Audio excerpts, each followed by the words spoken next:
This is a true crime discussions channel. We speculate. This is all just speculation. Because it's true crime, it's for mature audiences only. There will be no children allowed, no exceptions. Everything on this channel falls under fair use. Please remember to like, comment, subscribe, and share. It's free. Hey, y'all. Oh, my lordy. Hold on. It's good to see y'all. I apologize for making you wait. I had to go adult this morning, and it took me longer than I originally expected, not suspected, expected. I did change the live. I don't know if any of you saw it before I changed it. I decided that we would break for a second because I'll be honest with you, yesterday was a lot for me personally, and I thought we would talk about this because I got a few things to say about this case. Let me say hey to y'all first. Rachel, good to see you. Dandelion, good to see you. Thank you for being here. Hannah, good to see you. You are in the vertical live, by the way. So if you find yourself stuck in vertical, thank you for the link to the regular live. I greatly appreciate it. Anders, good to see you. Tammy, good to see you. Thank you so much, Hannah UK, for dropping that link. AJ, good to see you. Lorianne, it's great to see you. Julie, Stephanie, good to see you. Thank you so much for being here. Daria and Rubber Ramada and Amber Nola and Shelby. It's so great to see you guys. Thank you so very much for being here. Miss King of Anything and Heather Ann, thank you so much for being here. I greatly, greatly appreciate you. DJ Autistic Cool Bro, good to see you. Good afternoon. Good afternoon.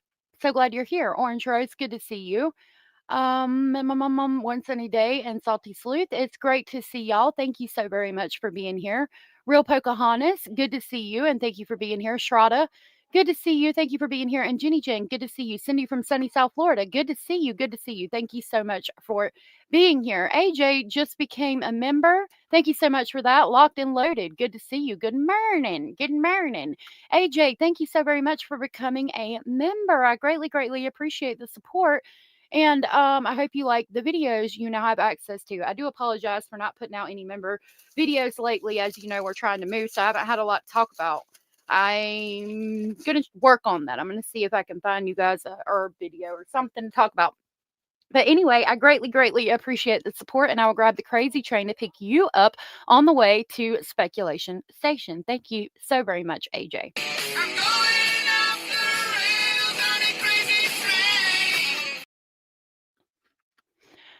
Thank you. I greatly appreciate that. Physically and emotionally sick, but being here with you and the lovely speculators. Thank you, Lorianne. I'm sorry you're not feeling good. I know you're going through a lot. I saw one thing about Stacey Wanderer today. He's been transferred back to Idaho. Has he? Okay. Yeah. It usually takes him a couple of days to get them transferred. Thank you for that information, Rachel. AJ said, choo choo. Okay. Hold on just a minute. I know y'all are like, damn, got me up holding on long enough. Okay, so I'm sure everybody knows there is a lot of hostility in this case. There's recently been some rumors that came out. It was not really a rumor. I'll tell you, and I'm not going to talk about it after that. The question stemmed from a photo on Reddit, and somebody who had direct contact with Sebastian Rogers' stepfather asked him about this rumor on Reddit. Okay. And the objective was, to ask all the questions, to ask about every rumor, every question, everything going on. Personally, that's a lot to be asking somebody. I think the rumor was stupid to begin with, and that's all I want to say about it. I don't necessarily agree with it, but I don't necessarily think the person who asked it is a piece of shit either, because it was a rumor and they were trying to figure out what was going on and, address everything, even up to alien abduction, because, sometimes shit happens. I don't know.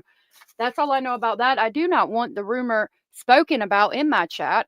And there's no reason to bring it up. It should not have been brought to YouTube in the beginning. It was asked behind the scenes.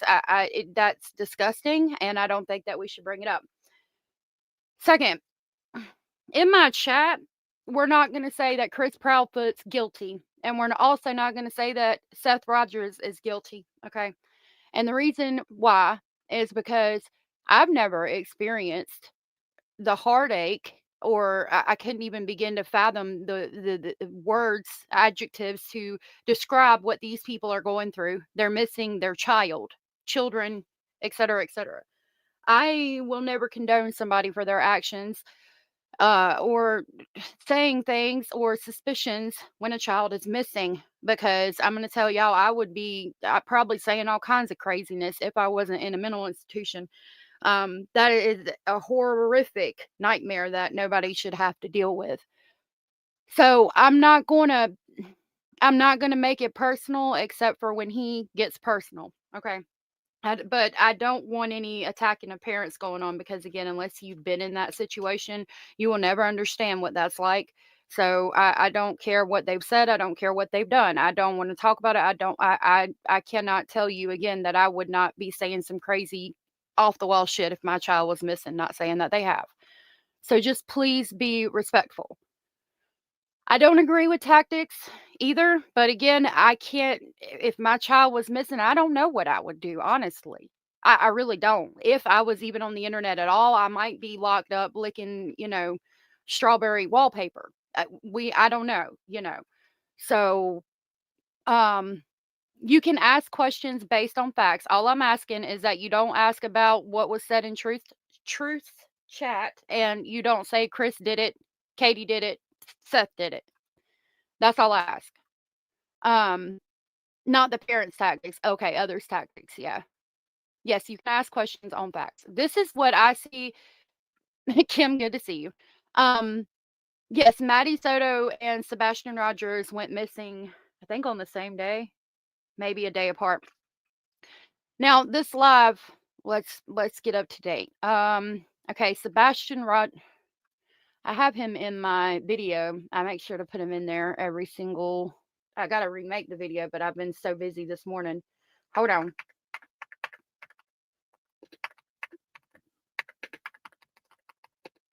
I should have had this up, but I literally was bringing groceries in the house when I started the live. Okay.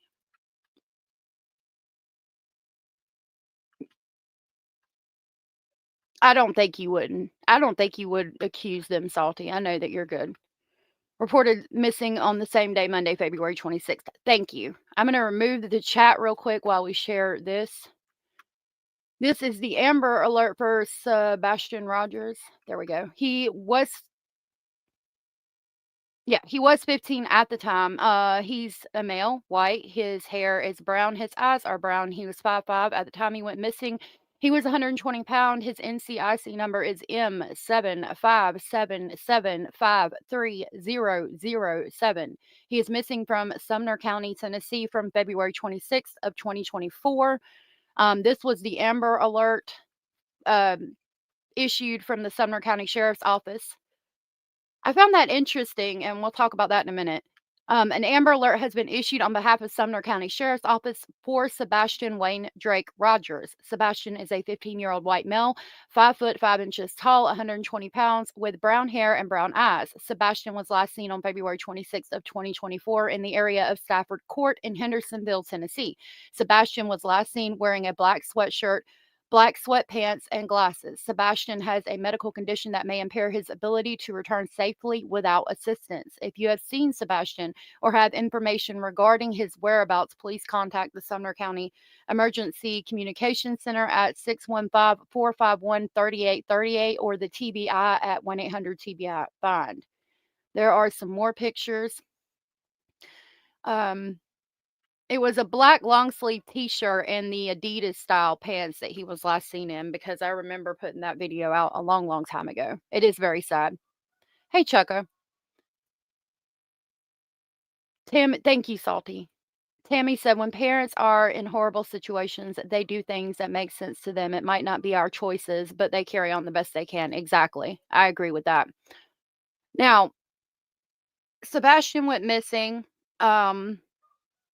and Sebastian lived with his mother and his stepfather, and they were the last ones to see them. His mother said that she was reading a book or laying down on the couch when they went to bed that night. He said goodnight to the dogs. He went in his room, and then she got up at 6 or 6:30 that morning to go wake him up for school, and he was gone. There has been no video camera footage of him that we know of that we can verify through the police department. Um, he just kind of vanished into thin air. Since then, the parents have come out and they have spoken, and they don't necessarily agree all the time. Seth Rogers, I will be upfront with you. Seth Rogers is very, very upset and hurt about a lot of things. Um, again, and we can talk about some of it only when he brings it up. My my intention is not to degrade this man. He has a missing child. I cannot tell you what I would do, okay? But some of the things he says in here, I am going to talk about, because I don't think that we necessarily need to be bringing all that on a live stream and sharing it out for the world. However, his child is missing, and he seems to really love his child very much. And if I can review this, if somebody sees the poster that I shared of him, maybe that'll help bring him home and put an end to all of this so everybody can be okay. About the Amber Alert. It surprised me that Sebastian was issued an Amber Alert, because most of the time, if they don't have a vehicle identification or the identification of the person who took the child, they won't issue an Amber Alert. I am glad that Sebastian was issued an Amber Alert. And when we get moved and I can actually go out on foot to, offices and things like that, and try to help move things to where maybe we could change the laws on the Amber Alert system, or maybe we can do some activism. That's kind of what I want to do, but I need to get moved first. Salty said a parent will barely recall all the things they said and did during the first year of trauma of losing a child. I didn't know that. I didn't know that. I I see him, and he's still brought to tears. Um, which, I mean, again, I would be licking the wallpaper. I would be so medicated, I would be licking wallpaper, y'all. I that's why I can't. I just have to be very careful. Rules for this case: we will not tolerate blaming of any of the parents in this case, and we will not allow certain rumors to be discussed in this case in my chat. Thank you. Locked and Loaded said this video was extremely telling to me, and instantly made the date of the disappearance and what Seth had said on a live scream in my head. Dates have meaning to Seth. Listen, they do, because he's autistic. Who are you talking about? Oh, yeah, the Amber Alert was issued because he was autistic. Yes. He shared all of his child's trauma live on YouTube. He helped fuel the madness, but he misses his son. He definitely showed his jealousy and kept it personal on this live, my opinion. That's kind of where I'm at with it too. Did Summer Wells also get one? See, but with Summer Wells, I know that red truck was a possibility. Like there was some kind of red truck in the area. I want to say a red Ford Ranger, because that song Ranger, it's a Ranger babe or something. I don't anyway. That comes to mind with Summer Wells. I know from experience. I'm sorry, Salty. I'm so sorry for what you've been through. I know you and Hio and a couple of other people have lost children. I don't. I think that you had said you had lost children. I apologize for not remembering correctly, and I'm so sorry for that. And my heart goes out to you. I mean, as I've stated many times, I would be licking the wallpaper. I cannot imagine, and I'm so sorry that you've been through that. And my heart goes out to you. I mean, I can't. There are no words to say, but I'm sorry.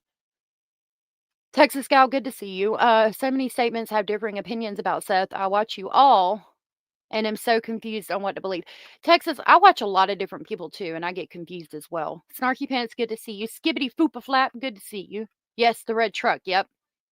Rachel agrees. If you listen, dates have strong emotional meanings to Seth, and maybe what will bring resolution to this case, I believe. Yeah, he talks about what is it? Like Sebastian went missing on their wedding anniversary, implying, I don't know if he was implying something or what. I found it a little bit off. All right, so this is Sebastian Rogers' father's live stream from last night titled It's Been Too Long. I'm going to share the link in chat. It is also in the description box. We have laid out the ground rules for this. I don't cover this case because there's so much just going on with it. So I'm going to try it this time and we'll see how it goes. Hey, Abella, it's good to see you, love. Thank you for being here. I am in that sorry club of lost children. Are you, Tammy? I'm so sorry. I'm so sorry. Y'all, I couldn't imagine. I can't even begin to imagine what it's like. Yeah. That's what yeah, I was a little thrown off by that. All right, let me go ahead and play this and I'll continue reading y'all's comments. I'm just going to start it how he starts it. I just push play. Personally, I would never harshly judge a parent of a missing child. I may have questions though. I've got a lot of questions. Okay, I was about to say it is playing, right? Let me where's my hold on. Please stay.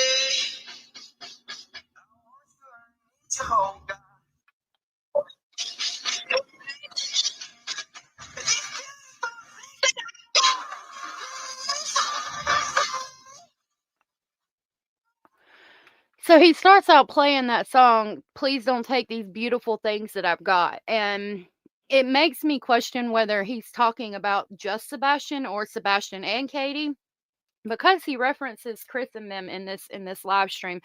And again, I mean, myself even talking about this, I've got to be very careful. And I kind of want to approach it as a giving advice kind of thing. And the public persona, maybe. I don't know. I don't know how I'm going to approach it, but I'm going to let y'all know how I feel because I'm not blaming parents and I'm not talking about rumors. We're going to talk about the live. Anders said, I'm so sad and sorry for you with missing children. It's very sad. And I'm so sorry. I couldn't imagine. I did notice quickly that if you look in his background, I'll remove the comments. He's got the poster of Sebastian right here in his living room there, and it looks like there's a bunch of papers and stuff stacked up. And I know he said he was leaving that Christmas tree up until Sebastian came home. Again, I've never lost a child, but I don't know. It worries me because every time he sits in his living room to do anything, he sees him. I don't know if that's a good thing or a bad thing. I don't know if it's gonna. I mean, would that make you cry? I mean, but at the same time, you don't want to forget them. So I don't even know. It threw me off a little bit. But I'm glad that whatever works for him, I think he should do. I've been very critical of Tony and tried to ignore Seth, but he made it difficult. He didn't handle SM appropriately, and those who came to help weren't really there to help either. Disaster. It was. And Tony is a snake in the grass. That's just my opinion. I believe the only reason the internet knows was because Katie didn't even recognize and had to stay on a live stream because Katie wouldn't speak to him for him to make sure she knew. Katie did come on a live stream with Duchess, and spoke about the situation, and I think it was 8 days 7 or 8 days before Seth came out and spoke about it, but I'm not positive. Yeah, I scoped out the background too. Sadly, Sebastian is lost in all this. We need to focus on getting Sebastian's info and picture out there, and that's what it boils down to. Bop, boom, boom, boom, bop, bam. Families of victims of Ted Bundy left their porch lights on until their child was found. Interesting. Thank you for sharing that. The difference is I know where my child is. Missing parents will never know. It's heartbreaking. It is. It is. I pray there's resolution.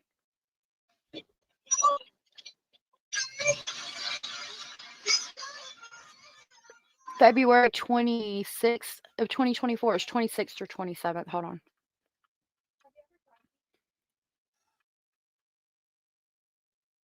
26th.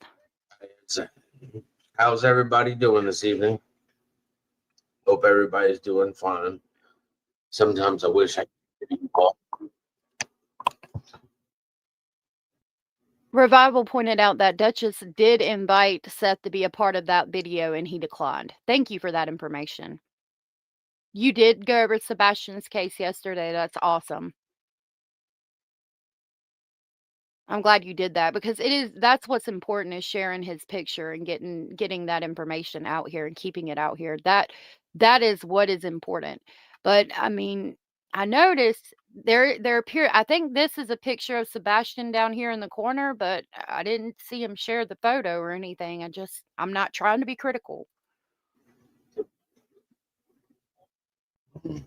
Yes, Let he me do did. this real quick. Over here, mute that.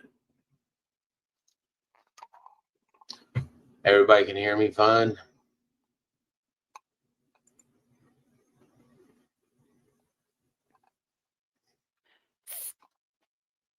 Has Katie said that? Because I think Seth is the one that said that. I'm not sure. The latest leak. Yes, I want to go over that, but I've been very careful with this case. There is a personal reason for me that I don't go over Seth Rogers live streams, and it has nothing to do with the case. It's just that he looks so very much like somebody that I cared very much for that has died. And so I don't that's to end the drama. So I kind of stayed away from it, but I want to talk about it.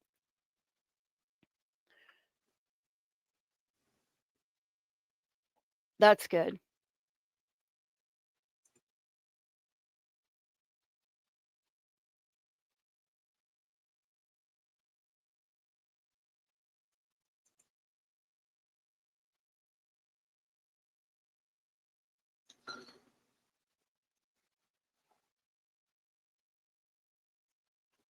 I want to thank everybody for coming into my life today.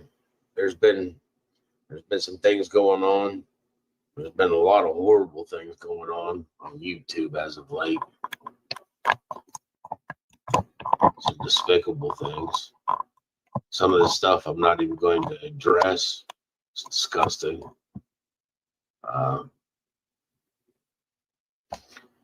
Awesome. Thank you. Ellie Power, sorry. I'm trying to get things. I haven't been on here in a while, obviously. So Abraham said his photo has been shared so much that maybe he didn't think it's necessary every time he goes on, and that is a good point. I mean, if you're in his live stream, you would know who Sebastian is. So that is a good point. Thank you for sharing that. Cindy said, when someone experiences a tragic sudden loss, it changes your brain. There is no way anyone can imagine how you would react or what you would or would not say or do. I agree. I know Seth did. I don't think Katie recognized the significance of that day, so Seth said on a live, and that is the only reason the internet knows. Yeah, there's been a lot of that. There's been things said on the internet that shouldn't have been said by both sides, in my opinion. And that weren't necessary to the case, in my opinion. It would be. There's several YouTubers out there. I want to thank for keeping Sebastian's name going out there. I know you guys haven't seen me for a while. And I do appreciate everybody that's been handing out flyers, continuing to talk about Sebastian. I continue to ask people to hand out flyers because that's been my main thing, to ask everybody. Hand out flyers, continue to talk about him, keep your eyes open. He is out there. The only goal that I have is to find my son and to bring him home. I think that it, like I said, I think that is the most important thing. And I will tell you, as I was listening to this live last night, I was thinking about, again, when we get moved and settled in, that I would like to go out and get flyers of like summer. I'm print out myself flyers of Sebastian, Summer, Melody, if she's still missing at that time. Any of these cases that people talk about and kind of put on the back burner after they talk about it. And I would like to go hang some of the flyers out. What oh, okay, I thought you were saying Abellas. So Katie not recognizing that date is huge. It narrows it down to one, in my opinion. Well, okay, the date of their wedding anniversary. I mean, you got to think about Let me come back to that. Locked and loaded, because I would like to. I've got a speculation as to why Katie might not have recognized that date. Hey, Hio, good to see you. Yep, I want to get them and print them out and put them out once we get moved. There are a few things that I do want to address. The people using my name, sending my name out in emails and stuff without addressing it with me. Anybody that's doing that, they should be talking with me first. I just want this to be a record that not everybody's speaking with me.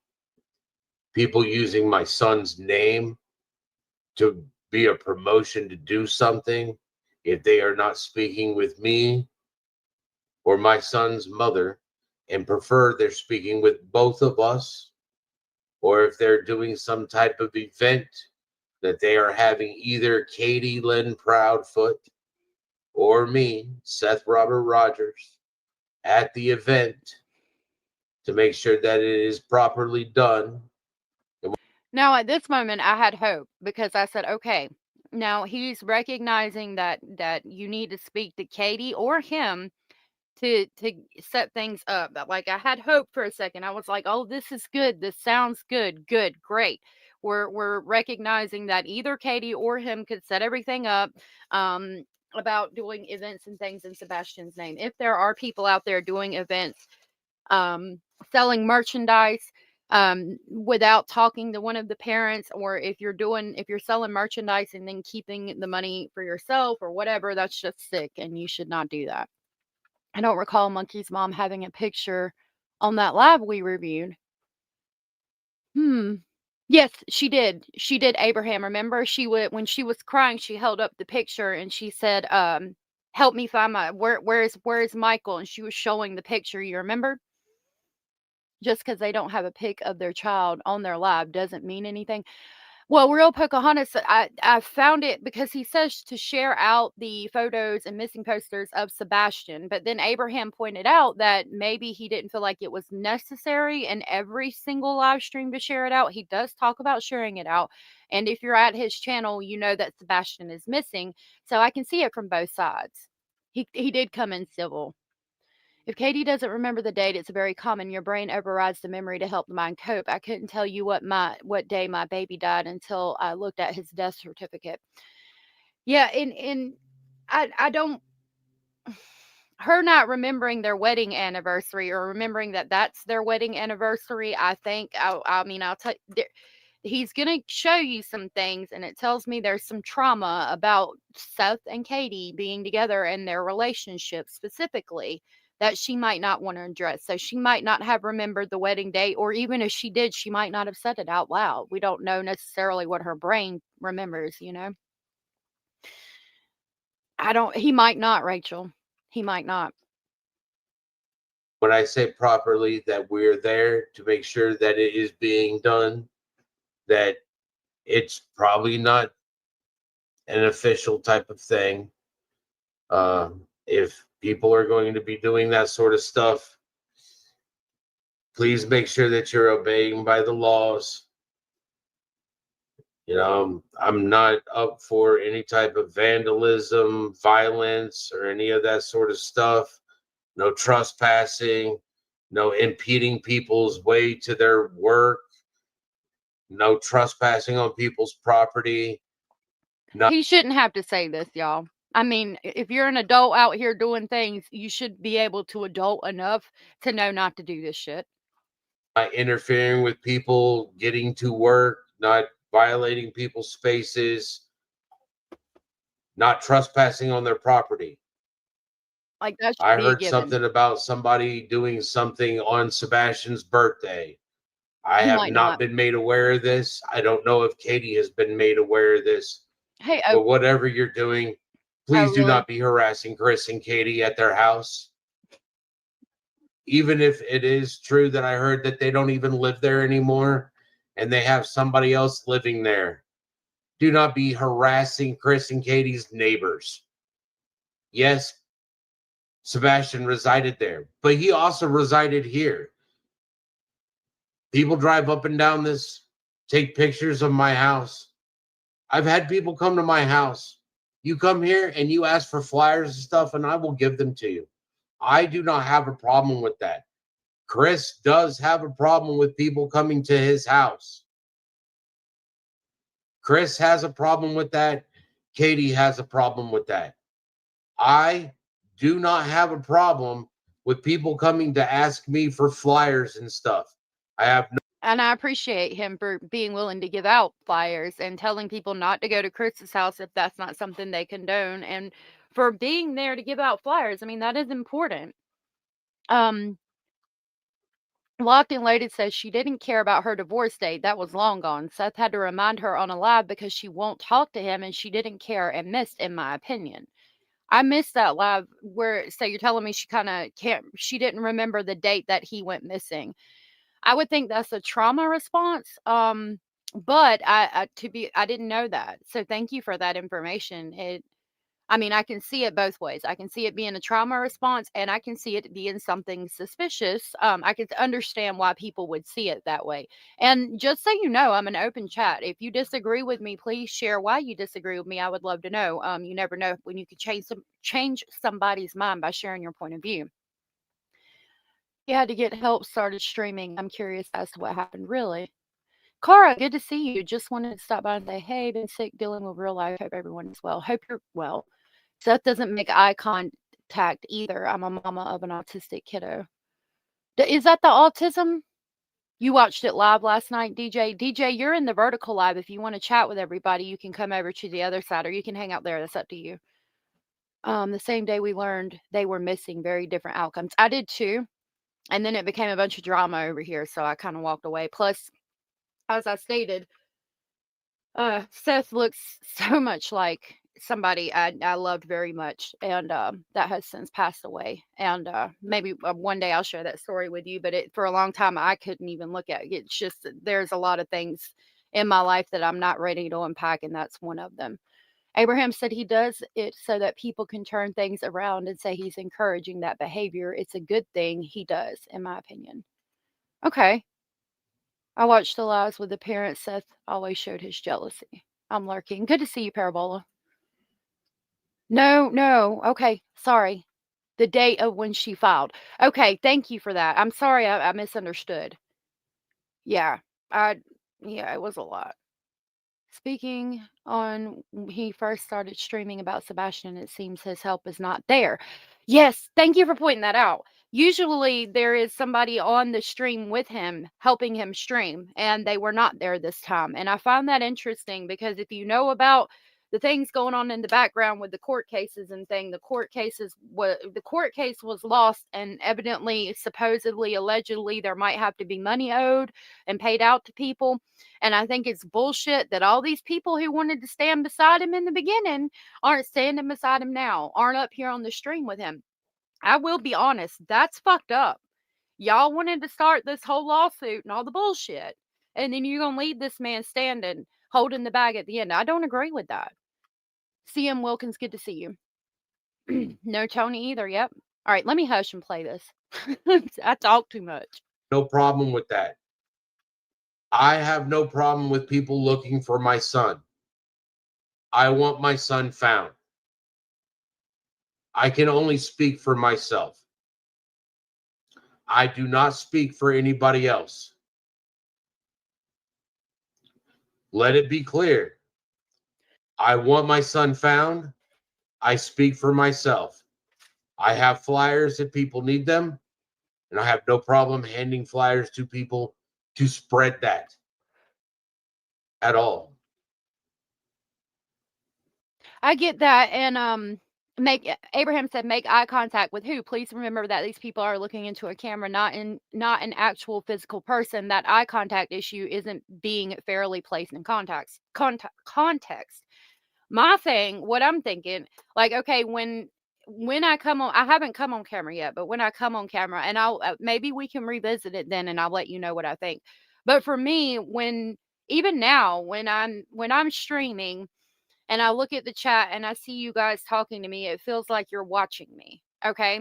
So because it's a psychological thing, right? In my mind, I know that there is 68 people watching me right now, and there's people talking in chat. So in my mind, I'm thinking that I'm talking to 68 people, viewing 68 faces out there. Maybe that's just a me thing. I don't know, but I think psychologically, if you're looking at a chat, I'm sure there was probably 2,000 people in there last night. Even if you're looking at a camera, in your mind, you would think that you are looking at 2,000 people. I could be wrong though.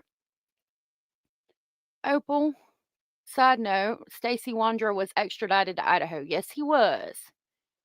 Yes, he was. Now, I have a problem for people speaking for me. People say that they do speak for me. Not everybody speaks for me. I speak for myself. And that's important. I'm glad he made his own YouTube channel.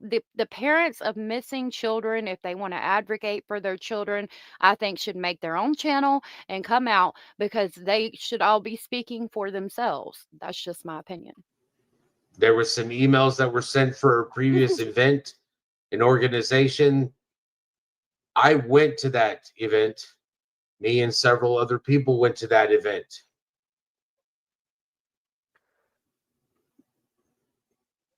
I enjoyed the event. Okay, it might have been on the same day, but I don't think it was the same year. That's interesting, though, and thank you for sharing that with me, Liplock. We need to be very careful when talking to parents. We genuinely don't know what's happened unless proven exactly. Spoke with several people at the event. The community has not forgotten that Sebastian is missing. The people that were serving food were a lot of Sebastian's classmates. People that were there with the organization that were doing the event know that Sebastian was missing. The only reason I wanted to go was to let them know that I was there representing Sebastian. I wanted them to know that as his father, I was still there because Sebastian was part of that. And I wanted them to know that I was there.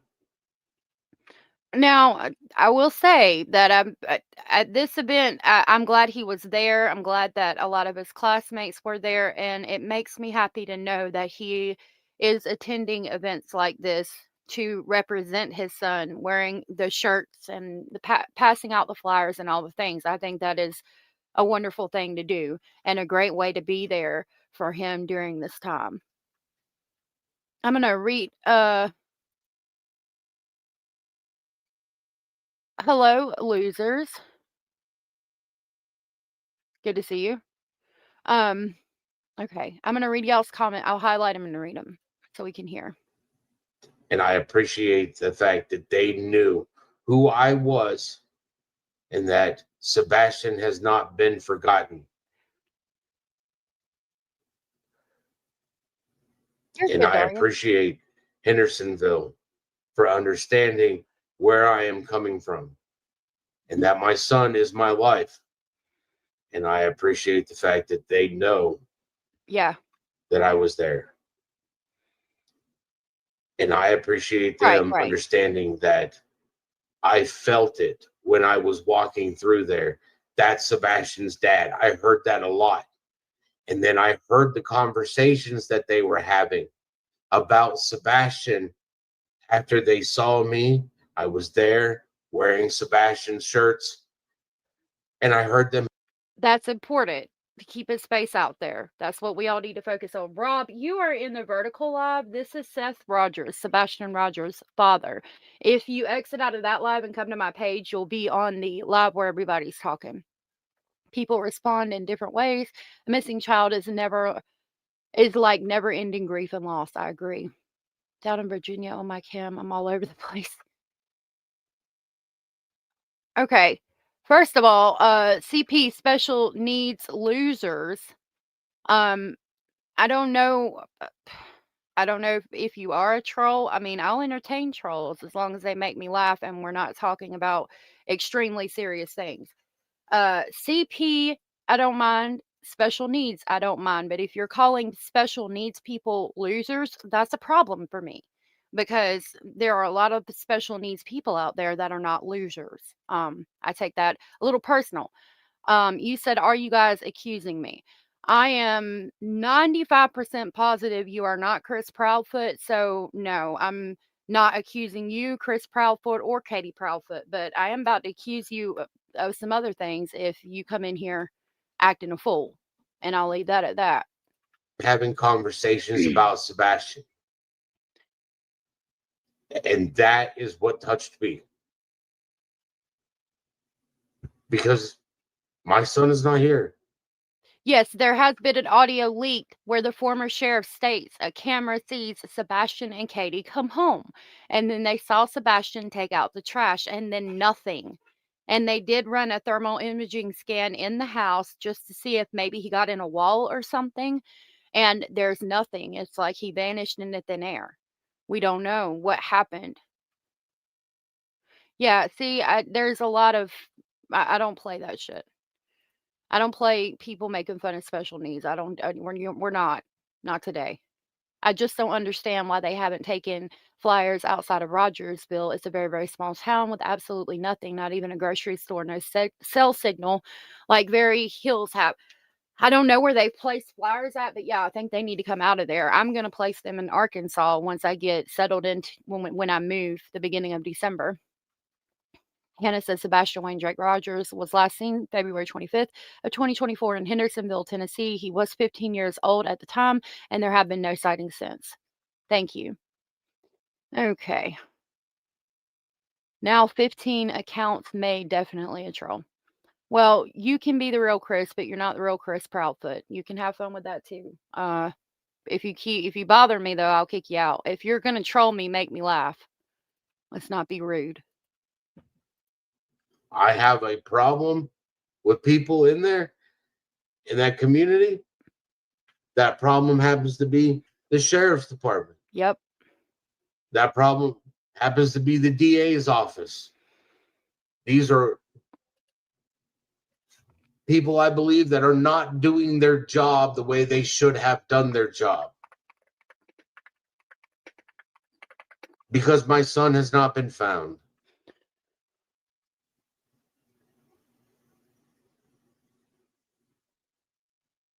It's not with the individual people in the community.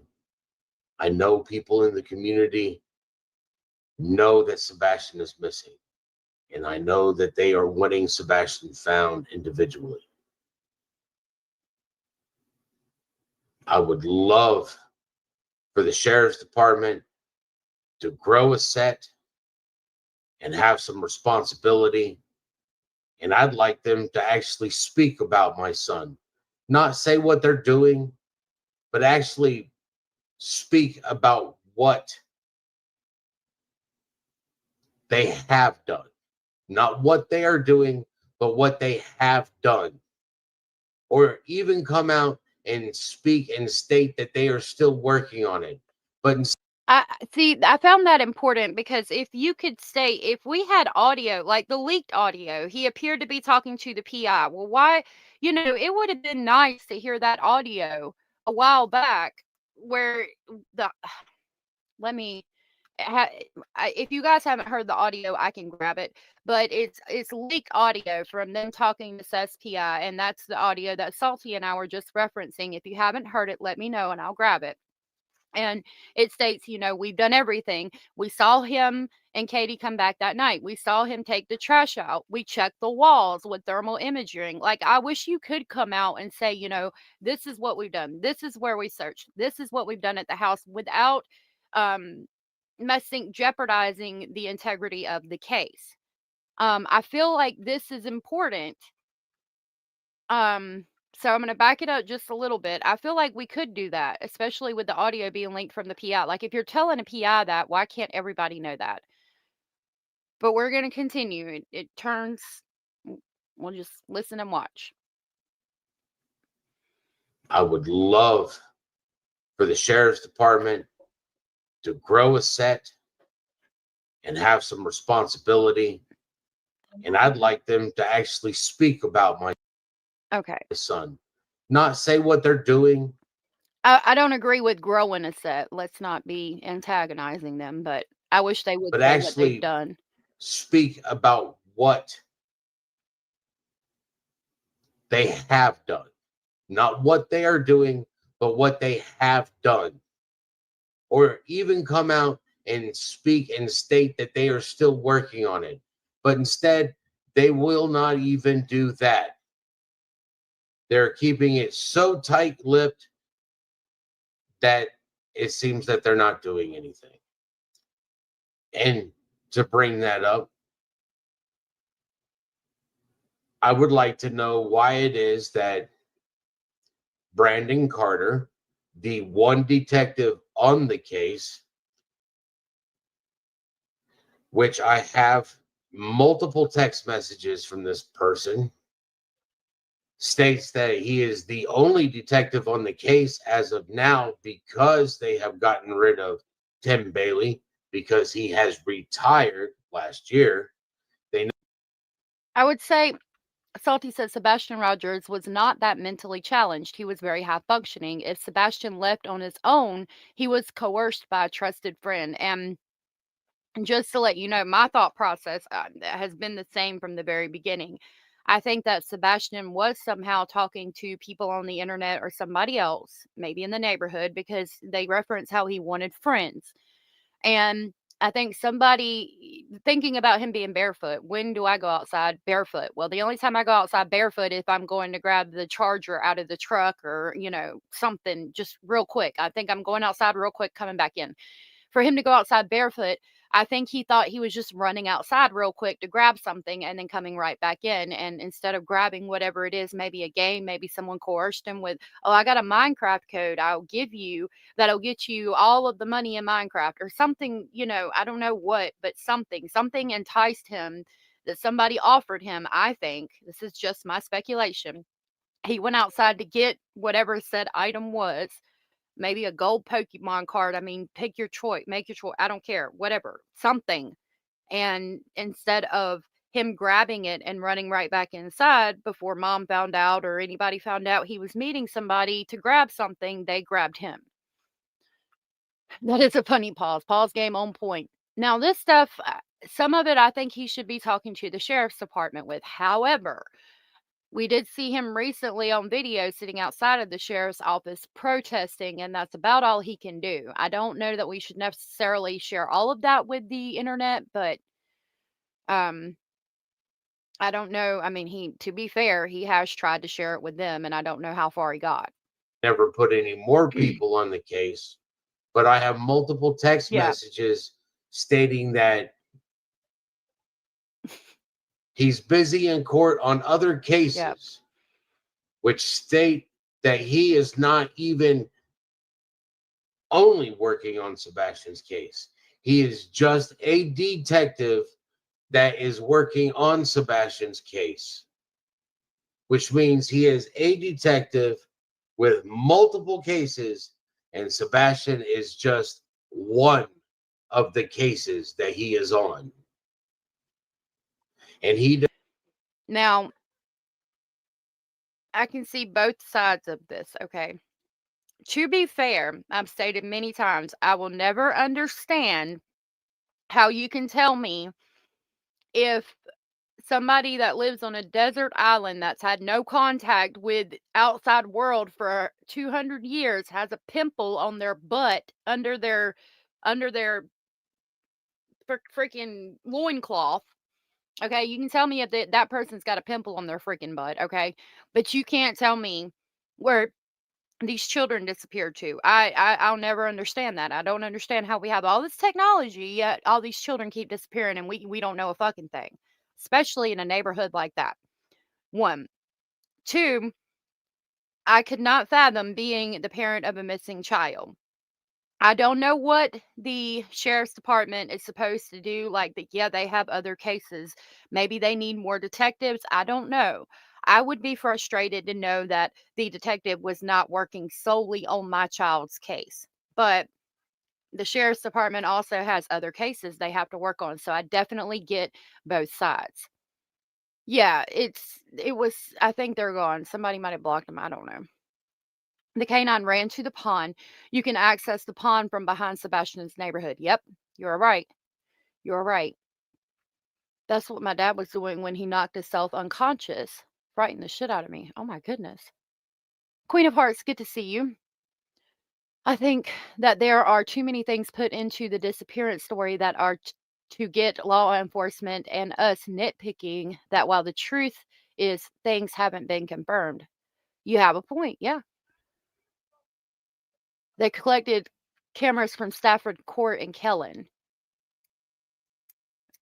So have they not? I know they asked for cameras in the area. I don't understand how he wasn't seen on any of the cameras. I don't know.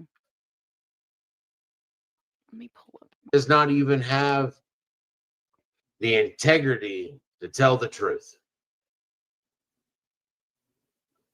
That's the kind of stuff that leads to it just leads to me believing nothing that comes out of his mouth. When you sit there and lie over and over and over again, and I start catching you in a lie over and over, and it's not just one lie, it's multiple lies, at which point in time do you actually think that I'm going to believe any of your lies, Brandon?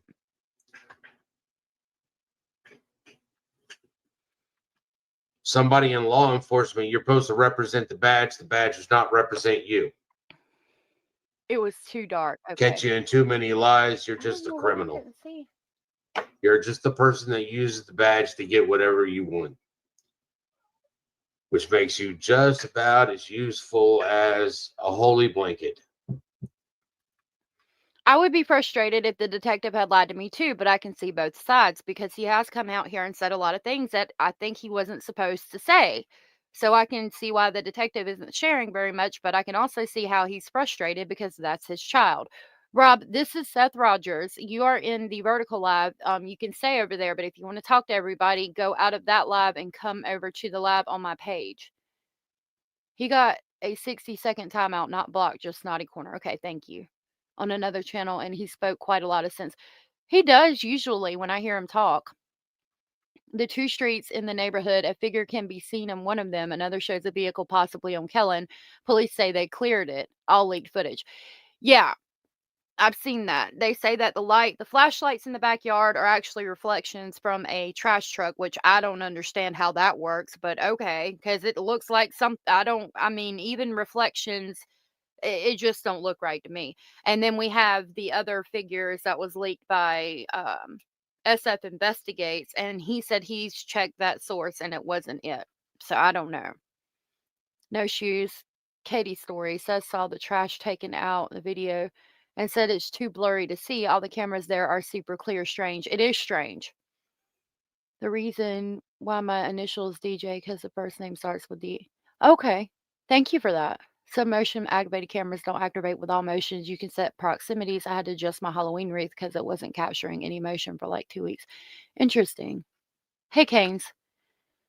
That was trash trucks in a different video.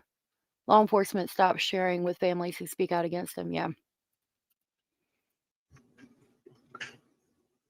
I don't know what your protocol is in Sumner County for only having one detective on the case, but when you have only one detective on multiple cases, every case is going to suffer, which then leads to resources. You have a I agree with that statement. sheriff that's asking for multiple resources, and he's asking for more resources to pay his people, but then he's turning around and he's asking the city for $223,000, I believe is what he asked for at the last city meeting, so that he can turn around and rebuild his office. Buddy, you should be working out of a tent to solve cases before you worry about the roof over your head. 2 years now is what we're coming up on. I agree with that statement. I'm sorry, I do. I mean, if you got detectives working multiple cases and this is a missing child, I agree. Maybe not worry about rebuilding the office unless there's like water pouring in or something, and maybe hire some more detectives so we can get this case solved. I agree with that. And you won't even do a They proper are. won't even do a Hey, proper Kate. what's the, you won't even do a proper TV interview for my son. You can't even put his picture up when you sit there and speak about him. You guys don't do a proper scene. My son went missing, and you guys immediately 8 days. 8 days, you guys want to sit there and you call in so many different counties, but the scene was handled horribly. You treat it as a runaway, but you don't even know if it's a runaway or not. How many days did it take for y'all to turn around and get not public announcement? It's a press conference. Thank you. Sorry, my brain has been running 24/7. With the missing child, I completely understand and respect that. Orange Rose said, I understand his frustration, but it's always important to remember you catch more flies with honey than vinegar. Unfortunately, he is not doing his son any favors here, and I agree with that. And like, if I could give him some advice, I would say, dude, you're sharing way too much personal shit on live stream, you know. But see, I don't know if I'm a Libra, and I don't know if that plays into this. I always weigh things, okay? But if I'm putting myself in his shoes, and it's been 2 fucking years since my only child disappeared, and then of course I'm gonna be at the town hall meetings and at the sheriff's department and following everything that's going on and seeing what they're saying, and I might feel some type of way too. In the beginning, from my understanding, he did start off being nice and understanding and cooperating with them, but now it's coming on 2 years in an area where there's more than likely a lot of camera footage, and we have seen camera footage from the area. I feel like there should be more. However, we have seen that. I mean, it's like he vanished into thin air. We're just now getting leaked audio, learning about some of the things that they did. I mean, I would be frustrated too. I don't think it's a good idea looking from the outside in to trash the sheriff's department, but I'm not going to tell you if I was in his shoes, I wouldn't be doing the same thing. Katie works for a security company and has said they don't have indoor cameras. I find that sus. Yeah, that is suspicious. I will agree with you on that. Today, or perhaps a new Abella's always doing something, Kane's Nana. I wonder when they actually cleared the house and kept everyone out. I think it was relatively soon. Um, after he went missing. Kiwi mate, good to see you. Who's advising him? I don't think anybody right now that I know of. Butterfly, hello. Julie, hello. Nothing wrong with disabilities. I collect them like Pokemon cards. Yeah, that's why it's a troll. Some rice, fresh okra, battered and fried, and some nice apple pie with a dollop on the side. That sounds good. Yeah, I don't think he has a current advisor. It is. So long that half the time I don't know if it's day or night or I'm confused by the fact that they don't follow protocol for any of the stuff that they're supposed to be doing. I'm confused by what I see on the internet. I mean, there's a child missing, and I see true crime people putting my son's name in the titles of their videos, and they're making fun of other YouTubers. Now, I'm going to touch on this and then I'm going to back away slowly. I know of one person that's done that. I don't know if he's necessarily talking about the same person I am, but if you are talking about the same person I am, that person was all up your butt in the beginning, and that person is on paperwork with you, and that person has been doing that since they came on the internet, pretty much as far as I know. I wasn't there back then, but I mean, they always be talking shit about other YouTubers and then crying victim and putting people's names in it and all that stuff that they shouldn't. They've actually stopped doing it as much as they once used to. But you were all about that person at one point in time. I don't know. I would say maybe you haven't done the right research or something. If you're talking about the same one that I'm thinking about, I do not think that if you have a true crime channel and you're actually discussing true crime cases, that you should discuss drama. We all know that I did talk about the Lauren Matthias case. I feel like that was important because people need to understand who that person is. However, I will agree that that was drama and I maybe should not have covered it to the extent that I did. I don't agree with that shit. I don't do drama over here. And if you're talking about cases, there's no room for drama, honestly, in my opinion. Hey, if you want to do that's all fine. Take my son's name out of it, though. Have a little respect for a missing child. My son's name is not in this title. It's just been too long. Because there's a lot of stuff that's just been too long.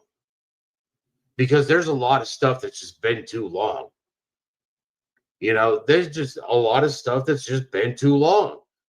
There's been too long. Been too long. Let's go with been too long. How about it's been too long since I've seen my son? It's been too long since I've been able to talk to my ex-wife. Okay, now here we're going to get into some things that I understand he's very upset, but maybe we shouldn't be saying these things, okay? It's been too long since I'm going to try to be fair. I would be upset if I couldn't talk to my ex about our child that's missing, but there's a reason that Seth can't talk to her, and I don't blame her. Let's continue. About my son. How about it took 9 months, Katie, for you carrying our son, all right? Okay, now you're talking directly to your ex-wife on a live stream that is about your son. So are you not doing the same thing that you just condoned? I mean, that you just said was wrong. You referenced right before this YouTubers talking about other subjects when they're supposed to be talking about your son, and now you're referencing your ex-wife in kind of aggressive tone and attacking her. Maybe we shouldn't do that on the live stream. 9 months, over 9 months, because Sebastian was late. It was more than 9 months that you carried him because Sebastian was late. Sebastian was born on December 7th, 2008. And he was 5 days late. 5 days late. All right. 5 days late. So many complications. And I was there with you for every one of them. And I was there with you for the whole pregnancy, babe. Now, did you catch that? I was there with you through the whole pregnancy, babe. It's one of the most important things in this whole live stream about him, and that not the most important thing in this live stream is Sebastian, but I'm going to back that up a little bit. He does claim it was an accident, but that's going to go into the Katie not remembering dates and my speculation on that side. I backed it up. Hopefully, yes, babe. Yep. Sebastian was his whole world. Sebastian was his whole world and is his whole world. But he's got to let go of Katie. He cannot do that. Katie is married to somebody else, and though his heart may be forever broken about that, I get it. It's hard to deal with. I understand. I mean, I trust me, I do, but we can't do this. We cannot come on YouTube to do a live about my missing child and talk about my ex, calling her babe. We cannot do that. You're not going to get anywhere. If you want to try to fix the case and fix all the shit that's happening, you cannot do this shit. And The other side probably should stay out of the drama sphere. That's just my opinion. Who am I? Just somebody running my damn mouth. So, I don't think I could think straight if my child was missing. I would be pissed, aggressive. Are we sure she didn't have anything to do with him missing? No, we're not, gardening divas. We're not sure that she didn't. We're not sure that Seth didn't. We're not sure that Chris didn't. However, I leave that shit to the police, and I don't want anybody to accuse them. All we know is what we know.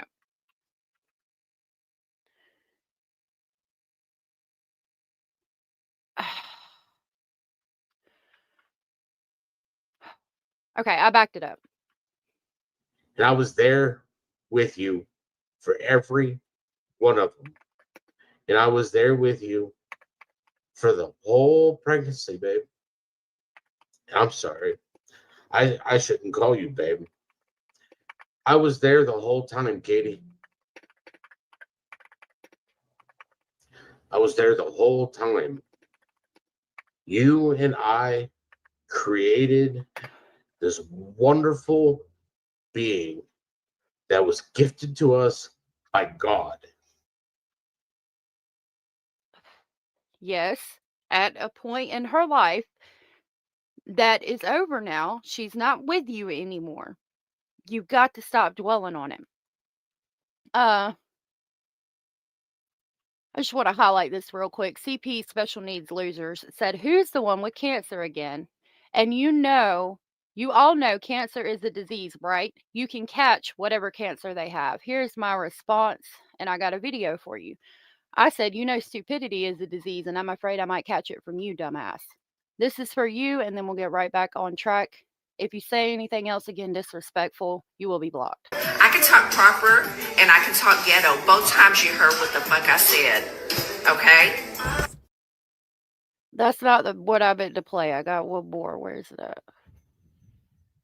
Might not have it anymore. I don't.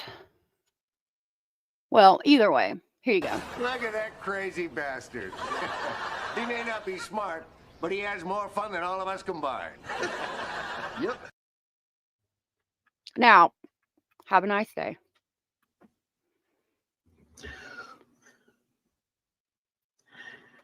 And Sebastian decided that he did not want to come out when the doctor said he was supposed to come out. He was stubborn before he even came out.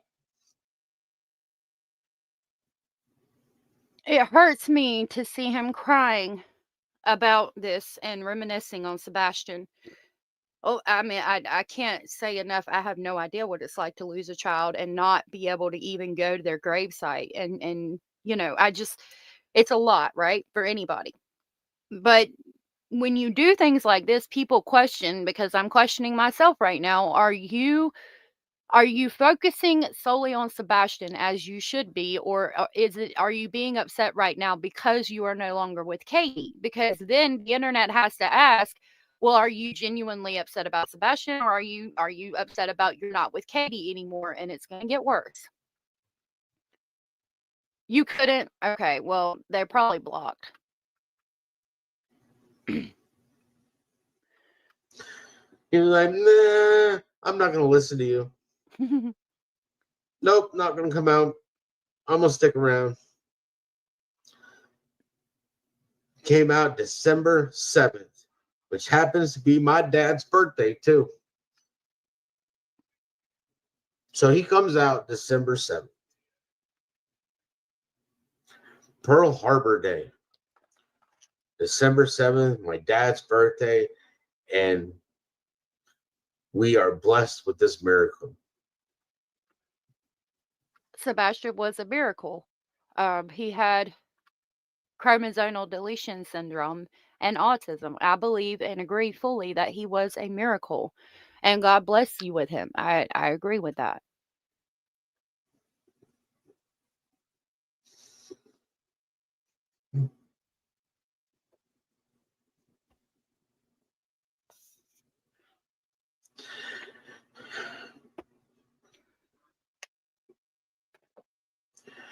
Why is it, Katie? Thank you, DJ. So do you. In order for me to speak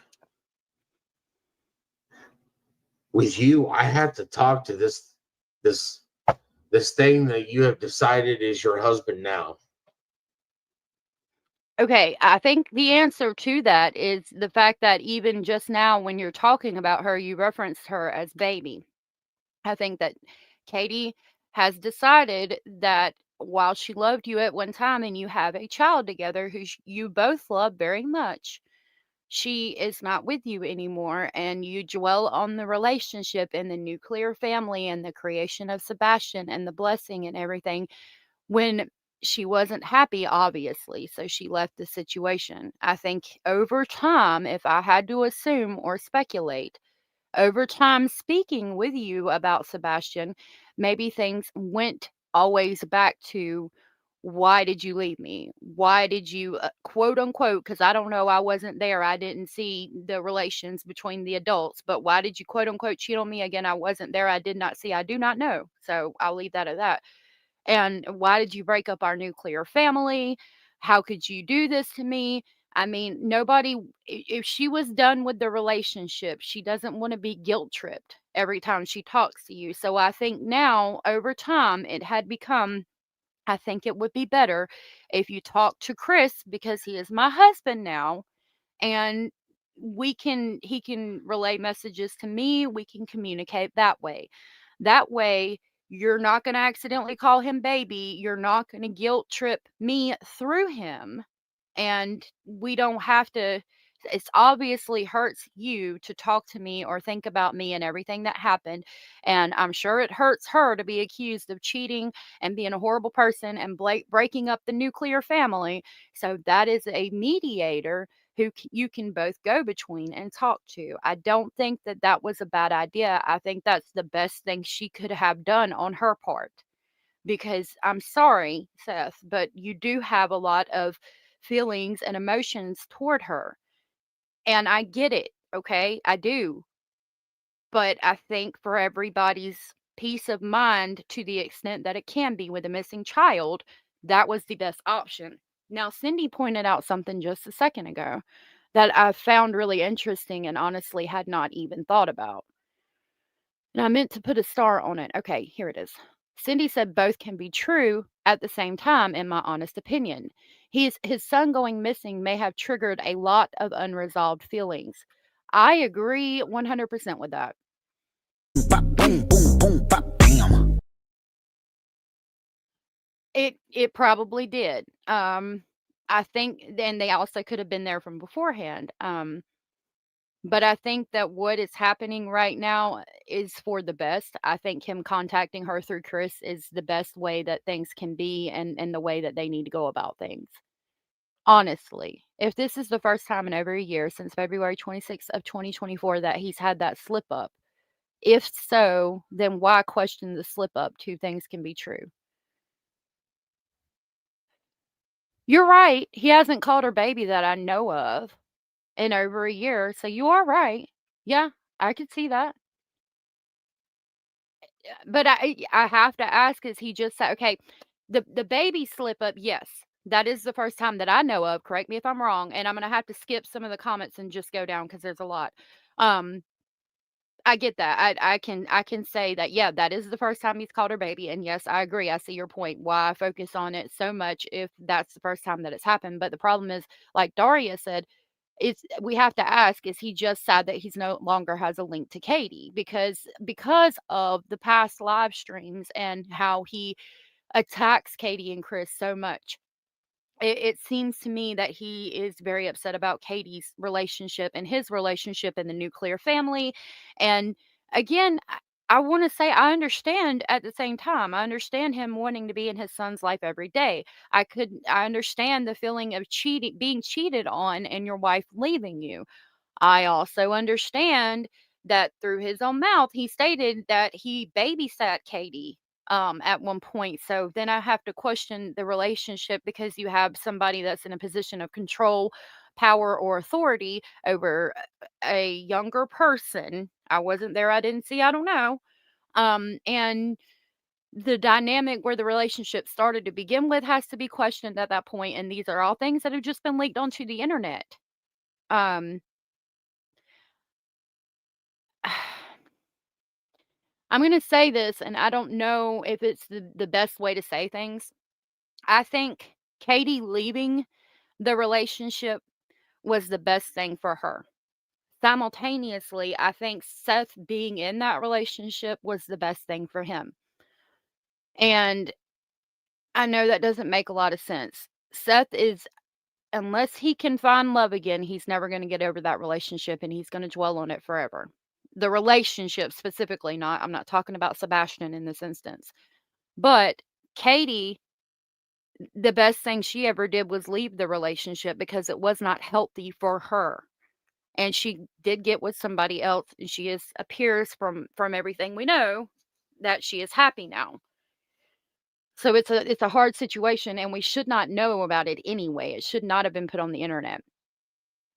He should have got a job. He did have a job at the sheriff's department. I don't think he's still working there though. I get it too. I mean, I don't know that I would be. I would be so. How do you work when your child's missing? I mean, would be my thought, because I wouldn't be able to focus on what I'm supposed to be doing. My thought process would be, I need to be out looking for my child. So I get both things. Do you see what I'm saying, Kiwi? Texas girl said my ex called me babe throughout our relationship. He still called me babe for years after we divorced. Was that okay with you, Texas girl? Don't worry about don't worry, my foster parents allow me to turn these channels. Well, if you're 17, you need to be careful being in here because we talk about very adult things, but I'm hope if you're allowed to do so, then okay. I think everyone can understand a parent looking for their child. I have followed from day one. Seth caused so many problems sharing Sebastian's trauma. Really, I see that and I agree with that. I think that things have been shared on both sides, to be honest, but we shouldn't have shared Sebastian's trauma. We also should not have shared that Sebastian was what was it? Quote, he liked to use the bathroom on himself, is what Chris said. I don't think either one of those things should have been shared. Those are not necessary things for us to know in order for us to find Sebastian. If it's not necessary to know to find Sebastian, I don't think we should be sharing it. And that's in reference to um, Sebastian's bathroom habits, Sebastian's trauma, Katie and Seth's relationship. We shouldn't know anything about any of that. That's just my thought. Did he accuse of a crime? I don't think so. If I were in his situation and my child disappeared from my ex's home, you best believe my eyes would be on them, and mostly them, especially if he or she refuses to talk to me. And that's the other side of it. And you do have a very valid point there. I can see that too. She had to join the Navy. Yeah, she did have to join the Navy. Oh, okay. He should have got a job when they were together. She joined the Navy, yes, to get medical insurance for Sebastian, and she went to work. Yeah, that's what I'm saying. It was the best for him to be in that relationship, and it was best for her to leave that relationship. You're kind of going down that road with me, Kiwi. If you see what I'm saying, do you get what I'm saying? As for the parents, Seth is brave for coming online because the internet is full of mean people, but I respect that Katie and Chris not being public displays because of the internet trolls. In my opinion, neither is wrong. Yeah, and Katie's not on here as much, but Chris does come on. Maybe he shouldn't in the drama channels, but again, that's his prerogative. I will say I wish Seth had someone he could trust to help him keep focus on Sebastian. I do too. I do too. Too much info, said Lorianne. I'm going to scroll through these real quick and then we'll get back to it. I agree. What happened to Sebastian as a child should not have been shared. My ex-husband referred to me as baby 1-2 years after I was remarried, and my late husband made sure he never did it again. I'm going to leave it at that my kids still talk about it today, 20 years later. Yeah, we can't be doing that. Both sides went too far. Chris and Seth were both wrong. I agree. CP is not standing beside Katie, in my opinion. If you heard any time CP speaks, you can almost hear the venom spitting across the room. He stands in front of her. I've not heard him talk to Katie like that. I've heard him talking to people on the internet because people on the internet have said mean things. I see both sides. Telling the world what he has shows everyone he doesn't respect the kid. Okay. Oh, the trauma and things. Yeah. Whew. Okay. Hello, everybody coming in. Let me play this and I'll read your comments. He had nothing to do with you and I creating Sebastian. He has nothing to do with Sebastian. He had nothing to do with you and I having a son. He had everything to do with us not being together now. Of course, he didn't have anything to do with y'all creating Sebastian, and you shouldn't dwell on the creation of Sebastian, in my opinion. Um, Even if it's true that she cheated on you with Chris and then left, something was wrong in the relationship before Chris ever came along. Because you don't just leave a happy relationship when nothing is wrong. Something happened, something was wrong to begin with. That's what causes people to seek other people or whatever. That's just my opinion. Doesn't apply to the situation. We don't need to know, right? Oh, Everything to do with Sebastian not being here now. Has everything to do with you and I not being together. Has everything to do with not being a family. And that's okay, you can't. You shouldn't be sharing this on the internet about the family. Abraham said, "We are adults and we know how to take care of a child. Why was that night any different? And why didn't she go see what that loud noise was?" Do we know that she always went to go see what a noise was? I've asked I have 4 children and there's loud noises all the time. Sometimes even somebody saying, "Oh my gosh, what the crap," whatever. And I can look in their room, but I mean, I've asked them, "Are y'all okay?" And they say, "Yeah."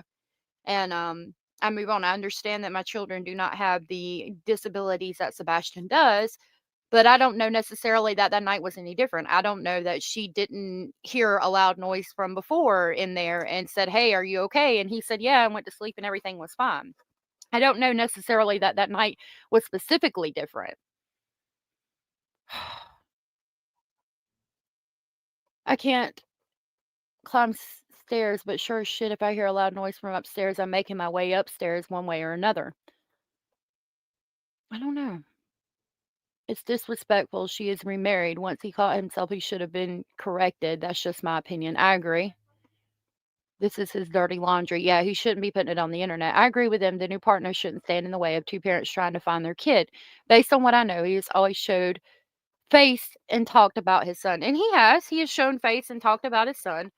But I don't think that at the same time, I don't think that Katie deserves to be traumatized and chastised about leaving the relationship and breaking up the nuclear family every time they talk. I have to question if that's everything that happens every time they talk to each other, then would I want to be talking to him by myself either? You know what I mean? I can see both sides of it. Has Tony quit on him? Isn't there anyone to tell him to stop? I'm thinking that Tony and all of them left because of the Rico case and the fact that they might be having to pay money out, and that's sad.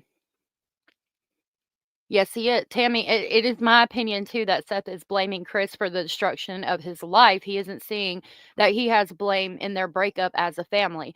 Exactly, and that's my point. That's my point, Tammy. fine. It's okay.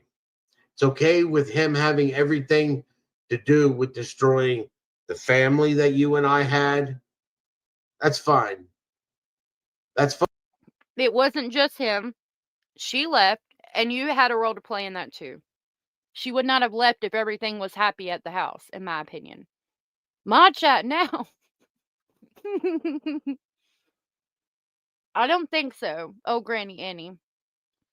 But to be fair, I don't know that I could work when my child was missing either. I would think I needed to be looking constantly. Fine. But why is it that I can't sit there and speak with you about trying to find our son unless I speak to this thing that thinks he's a man? Because let me give you my opinion. Now you're on here saying Chris isn't a man. I don't think anybody in this instance should be coming on the internet saying that somebody is not a man. Like, you're getting more aggressive by the second, and where's Sebastian in this? Just my lonely little opinion. as a man, if any male wants to sit there and look at another man's wife and decide that he is going to take that person from that other guy and court them, which I don't even think he courted you. But if another male is going to look at a female that is married and decide that they're going to take them from another person that's married, that male needs to remember that when Okay, but where's Sebastian in this? Why? And to be fair, he said that he's talking about it's been too long. He didn't tag Sebastian in this stream. So maybe he sees it as it's not about Sebastian right now. No, you're not a troll. But it's a problem when he comes on here and chastises his ex-wife and her now husband. What was his role in the breakup? What if she just fell out of love? That doesn't mean he's a bad guy, just not the guy for her. That could be and probably is absolutely true.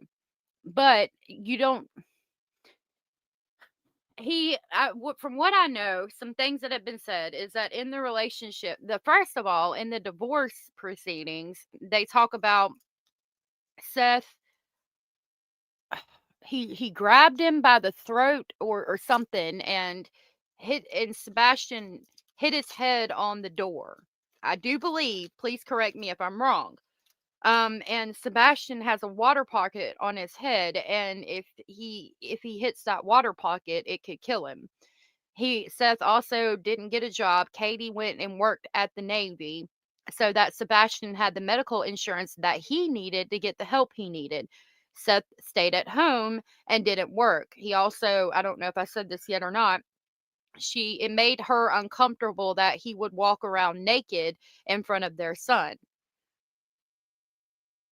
I could see myself being Katie and being kind of upset about a lot of things. You're sitting at home. I'm the one working. You're walking around naked in front of our child. You put your hands on our child who's disabled. I mean, I don't. Also, you got to remember, allegedly, Katie was very young when they got together. Like, maybe a little too young. Rumor has it. I don't know. I wasn't there. I didn't see. He knows that Katie has the answers. He has tried to get answers every other way. This is not the way. She will never tell. They have to find him through law enforcement. Now, I don't know that Katie necessarily has the answers, but I agree that they have to find him through law enforcement, even if she does. Whew. Okay. he takes that female from that male and that female has a child, he needs to remember that he's not taking just the female. He is also needs to be responsible for protecting that male's offspring with his life. I agree with that. I have 4 bonus children that I protect with my life.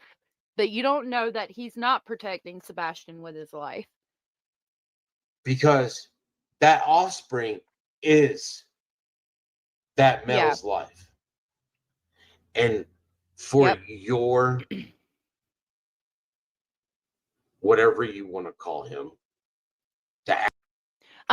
Kiwi said Seth hit his head in front of the teacher, and the things he has said about the son shows total disrespect for Sebastian. Okay, thank you for that.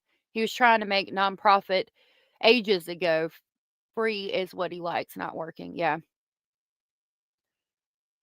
Well, that was part of the problems in the divorce proceedings anyway, some of the issues that she had.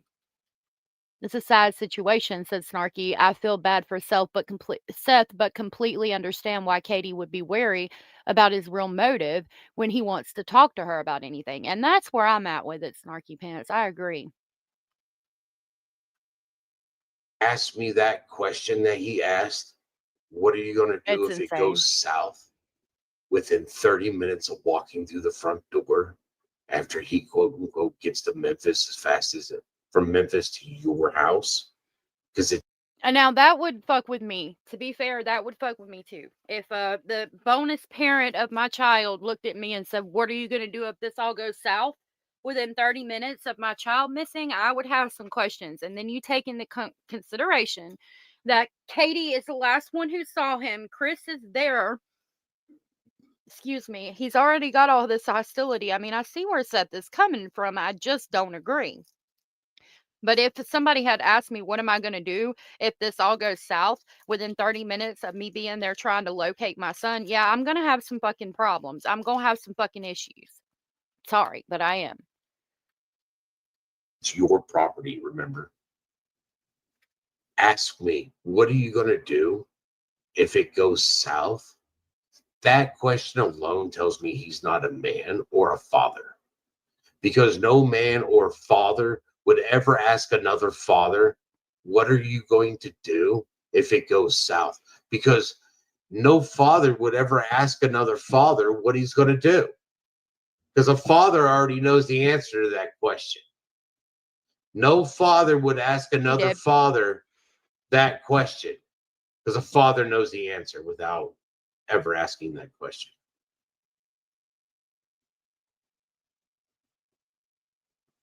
And Chris, you already know that answer. It's a shame that you didn't have one in your life to answer that question for you. The personal digs need to stop, Seth. Please believe me when I say I understand where he's coming from. I do. I get it. I do. But looking from the outside, and again, I'm not going to tell you I wouldn't be doing the same fucking thing. But if you want to move forward with this and try to get resolution, try to get answers, try to get help, this shit has to stop. You have got to put your feelings for Katie and the whole situation as in specifically her being with Chris and the breakup of the nuclear family. We gotta put that in a box and put it away. And then do what we have to do to bring Sebastian home. That's what we need to focus on. Just bringing Sebastian home by any means necessary. If that means I've got to talk to Chris in order to get information about my son from my ex-wife, then by God, Chris, I'm going to have you on motherfucking speed dial. I'm going to talk to you 2-3 times a week. What do you know? What have you found out? What have you done? And I mean, even in that order, what do you know? What have you found out? And what have you done? What did you and Katie do? If you think Katie and Chris did something, what have you done? I don't know, but this shit's got to stop. Like we got to focus on Sebastian. You got to compartmentalize that shit and start Sebastian, Sebastian, Sebastian all day long. Not my ex-wife, the love of my life, my nuclear clear family, and my son's mom. It's too much.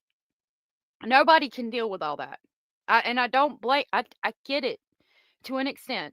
I don't understand what it's like to have a missing child, but I get that part of it, wanting to dwell on that. And you've got all this other shit going on top of it. And it's like, woe is me. Like, how am I going to deal with all this shit? You can't, Seth. Just put it in a box. And then just every day, all day, where's Sebastian? Got to find Sebastian. What can I do for Sebastian today? Let me talk to Chris. What do they know? What can we figure out? If you can't talk to each other without fighting, then that's something you need to start working on. Calling 2 times a week. If y'all get in an argument, hang up. Try again in a couple of days until we can get everybody working together to find Sebastian. That's my advice on that specifically. But you should know the answer just by my look. You should know. You're a despicable waste. What is that? So good to see you. What are we accomplishing by calling Chris a despicable? Think about that. Yeah, I ain't gonna lie. I got candy at the store and I've been eating it. Sorry if y'all hear my wrappers. What are we accomplishing by calling Chris a pathetic wait? What did he say? Hold on. Like how? Okay, let me back it up first. You're a despicable waste. You are a despicable waste, Chris. Now that you've come out on this live stream, called Katie baby and called him a despicable waste, how are we going to get any further with trying to locate the child? How can you communicate now with them about Sebastian Wayne Drake Rogers? Because that's what it's about, right? Fuck the bullshit. Stop with the bullshit. Do what you gotta do. Look them in the face and bite your tongue till it fucking bleeds. Do what you gotta do to get Sebastian home. That's it. That's all. That's what you gotta focus on. You can't, like, now it's gonna be, God, I don't even know if he would talk to you now because you called him a despicable waste. That's your only avenue to speak about your son to his mother. So by God, I would do what I had to do. Even if you feel like in your soul of souls that they are guilty of something, like somebody said in chat earlier, and like we all know, you're going to catch more flies with sugar than shit. So be nice to them. Be so fucking nice to them that it eats at their fucking soul if they did do something. Call them 2, 3, 4 times a fucking week. What have you done? Any news on Sebastian? What have you done? Are you guys doing anything? Do you want to come search with me? Et cetera, et cetera, et cetera. If they say no, okay, I just wanted to offer you that. Good to talk to you. I'll call you again in a couple of days. I'm gonna go do XX next. Like, you can't. You're not gonna. You're putting up walls and making it to where you're not gonna get anywhere and focusing on all the wrong shit. Kiwi said he's trying to tell us he cares more about attacking Chris and Katie than he does about the boy, as in a question. I'm not going to say that he does, but when you present things like this and say things like that, we have to question it, right, Kiwi? And that's what I'm saying needs to stop. Like, focus on Sebastian, not Katie and Chris. I mean, and I agree with that too. It wasn't for my brain to get a G tube put in. That was the surgery. Oh my gosh, DJ, I'm so sorry. Yeah, you gotta do every way, even if you think they're guilty of sin, and we gotta call on Samael to come on earth and handle it. You got to just talk to them, keep them fucking talking. They could slip up. You don't know. I don't think they did anything personally, but by God, if I thought they did, I'd be their best fucking friend. I would be writing down every conversation we had when I got done having the conversation or recording that shit. But you're putting up walls, calling her baby and call him a despicable, wasteful piece of shit. Like, where do you go from there? So CB can talk all his shit, but Seth can't say anything so dumb. No, I don't agree with that. I don't agree with Chris coming out here and talking shit either. Now, you will have to refresh my memory because I'll be the first to tell you I don't know the negative things that Chris has said about Seth. It is my recollection that the things that I don't think that Chris has talked negatively about Seth specifically, but I'm probably wrong with that. You can let me know of an instance where he has. I know that Chris has said some very degrading things about YouTubers, specifically about running backwards in a field of dicks to get fucked, but that I don't think he should be doing that either. You need to I don't every time I think about Chris talking about Seth, I think he says things in reference to Seth is the father of Sebastian and he's going through a lot. So we are working together as a family. If I'm wrong, please let me know. I can't recall specifically Chris talking bad about Seth, but I'm not going to say he hasn't. I just can't recall it. Pray that my son Yeah. is found. He's found healthy. Pray. Pray. Pray. My son deserves better than you.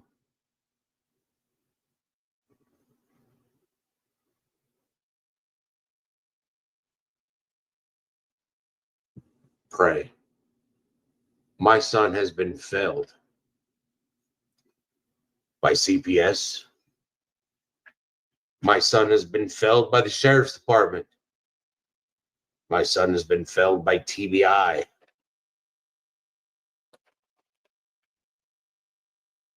Okay. Texas girl, DJ is not a troll. DJ is a young man with some real issues, like disabilities. Excuse me, I didn't mean to say issues. Some disabilities. He's not being a troll, sweetheart. Abraham, you said, what if he's been trying to do all that and it's not working? My advice, okay, from what I've seen, and again, please, please correct me if I'm wrong. What I've seen is that the families came out and said things they should not have said. Chris should not have talked about Sebastian in the way he did. Seth should not have talked about Sebastian in the way he has in the past, or the relationship and things like that. And specifically about Sebastian's traumas and the shit he's been through with Seth. Chris has said some degrading things about Sebastian. Okay. I haven't seen Chris talk a lot of shit. I don't know if he has or not. My advice, if Seth has been trying to do that and it's not working, my advice would be to keep going. It doesn't matter if it's not working. I would keep trying and keep trying and keep trying and keep trying in every way I could to be just as sweet as apple pie, to get you talking to me on a daily basis so we could figure out what's going on. Now, what I've seen is this shit that's going on right now on this live stream. So, uh, I don't know. He's incorrect though. Seth was the person sending out C&Ds to make YouTube creators to YouTube creators because they disagreed with him. That's what I've heard. That's what I understand. Yeah, you're good, Texas. It's okay. My son has been felled by the DA of Sumner County. My son has been felled by so many people. It's infuriating. And things need to change. And I'm coming here today because I feel like I need to remind Sebastian's army that when I ask you all to hand out flyers, I'm serious. Hand out flyers. Now, I'm glad we have detoured to handing out flyers. I think that's what we need to do in this case. That's going to be what's most important, handing out flyers. If this man is making it impossible for me to talk to my ex about our missing child, then thinking that Chris may be behind this would be a fair assessment. I can understand that too. But the way I see it, Abraham, is that okay, what if you are the ex? What if your ex is like every time they talk to you, you on top of your child being missing that you gave birth to, he's saying you broke up our family. You cheated on me. I don't understand how you could break up our family, baby. I love you, baby. I miss you, baby. You remember when we created Sebastian? Do you remember when he was born? Do you remember how happy you were? Do you remember how happy I was? Say you love me. Just say you love me. Just tell me you still love me because I still love you. And meanwhile, you don't want to tell this person, you don't want to necessarily hurt them, but you can't keep you don't want to keep him thinking that you love him and there's still an opportunity for you two to be together if there's not. If you're genuinely happy with somebody else and this person, while they may be professing their love for you all the time, they were possibly maybe abusive or maybe, did things that you didn't agree with and you were done with the relationship when you left. And every time you talk to them, they're saying things, I still love you. Tell me you love me. Tell me you love me. Why did you break up our family? Why did you cheat on me? Why did you do this? How could you go to him? Why? Our son is missing. I would not want to have to deal with that either. So at one point, I would say, look, we are not going to be together again. I'm sorry. I'm sorry for what has happened. You're going to have to talk to my boyfriend now, my husband now, because I want you to be a part of our child's life, but I cannot talk to you anymore. Do you see what I'm saying? Justice Jane, good to see you. I saw somebody else. Damn, Domrus Media, good to see you. Good to see you. Thank you for being here. We have to keep our eyes open. We have to. If you stop looking and you stop handing out flyers, then He talks about Katie a lot and how she broke up the nuclear family and how much Chris is a piece of shit. He does that quite a bit, Abraham, in my opinion. given up. I refuse to give up. I don't think you should. I have faith that my son is out there. And I have regardless, okay, let's roll with Katie's just a bitch and don't want to talk to him. Okay, let's roll with I'm 150,000% sure that Chris and Katie are the reason that my child is missing. I know they did something. And the police aren't doing anything. The detective is lying to my face. And the detective has 500 other cases along with my son's. I've got nobody fucking helping me. What I'm going to do is I'm going to become best friends with my enemies. I'm going to talk to you every single day, every single chance, every single opportunity I get. I'm going to talk to you and I'm going to tell you about Sebastian and I'm going to talk about the color of his hair. I'm going to talk about how he laughed. I'm going to say, hey, do you remember when Sebastian would do this? Wasn't it awesome? Wasn't it cute? And I'm going to gauge your reactions and I'm going to keep doing it over and over and over and over. So I'm mentally fucking with you. If you're guilty of doing something, I'm making you recall every good memory. Do you remember the way he smiled? Do you remember the way his eyes lit up when the sun hit them? Do you remember what it looked like when the sun kissed his hair? Do you remember how good he was of a swimmer? What have you done? Have you heard anything? Have you talked to anybody? I'm going to be that termite in the wood, just slowly eating and eating and eating in a good way, talking about my child and hoping that you're going to slip up. You know? Faith that my son will be found, because that's all I have. I have faith in God. I have faith in Jesus. My son will be found. I have faith in God that God put his only son here because I am not perfect. And he put his son here for my sins so that I have something to strive for. And I am here because my son is here. And my son being here is what I strive for. To be here for him. And I am here to find my son. I am here to find him. I'm not done making memories with my son. This is a setback in life. I need people to stay here and help find my son. Help by passing out the flyers. I believe it was 3 days ago, I shared a flyer yet again. Remember, though, he's not talking. He's not allowed to talk to her, right? So you said, but can't that also be interpreted as a form of psychological torture for a mother whose child is missing? If he's not allowed to talk to her, he's talking to Chris. So that would solve that problem. And again, I don't think, like I've said many, many times, I don't think Seth did it. I don't think Chris did it. And I don't think Katie did it.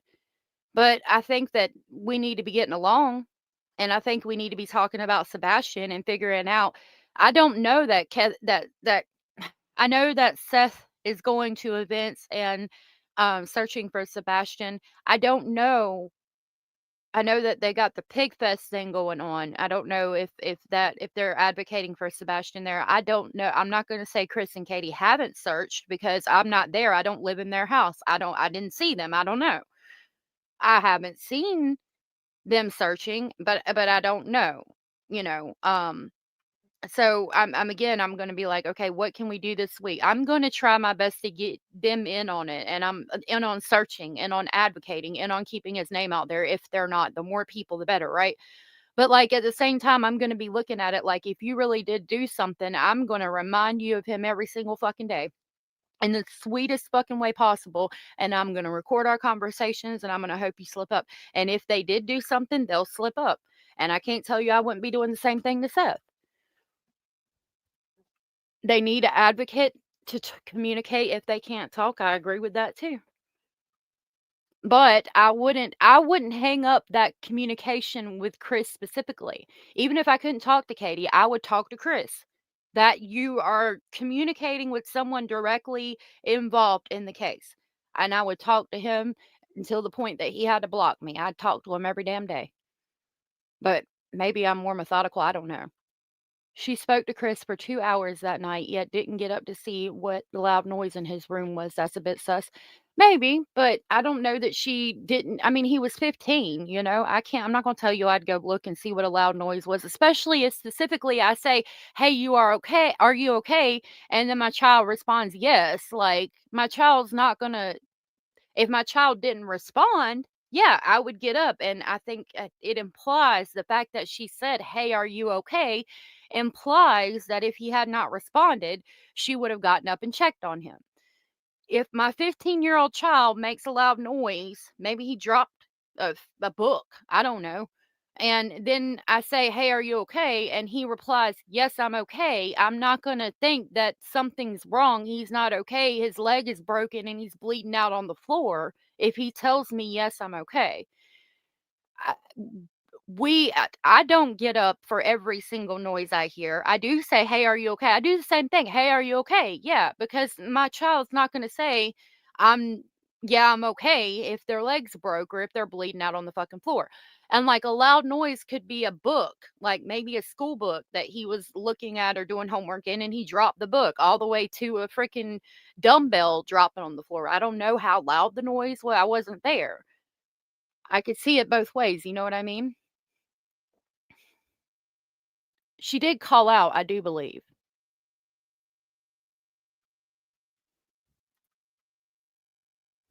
First in this case, but it's about a child missing for 2 years. This is the dad, and he's upset with his ex-wife's new husband, basically. What kind of candy? It's funny. They're called Raffalo. It's like the Ferrero Rocher ones, but the white ones with the coconut. But I can't eat the middle, like there's a little almond in them that I have to put out. And I I got the pistachio nut butter because I'm gonna make Dubai chocolate bars with the kids for Christmas. So I have that right here right now. And I was also eating Baby Bell cheese that has Stranger Things wrappers. Yeah, sounds like a great combination, right? Cheese and chocolate.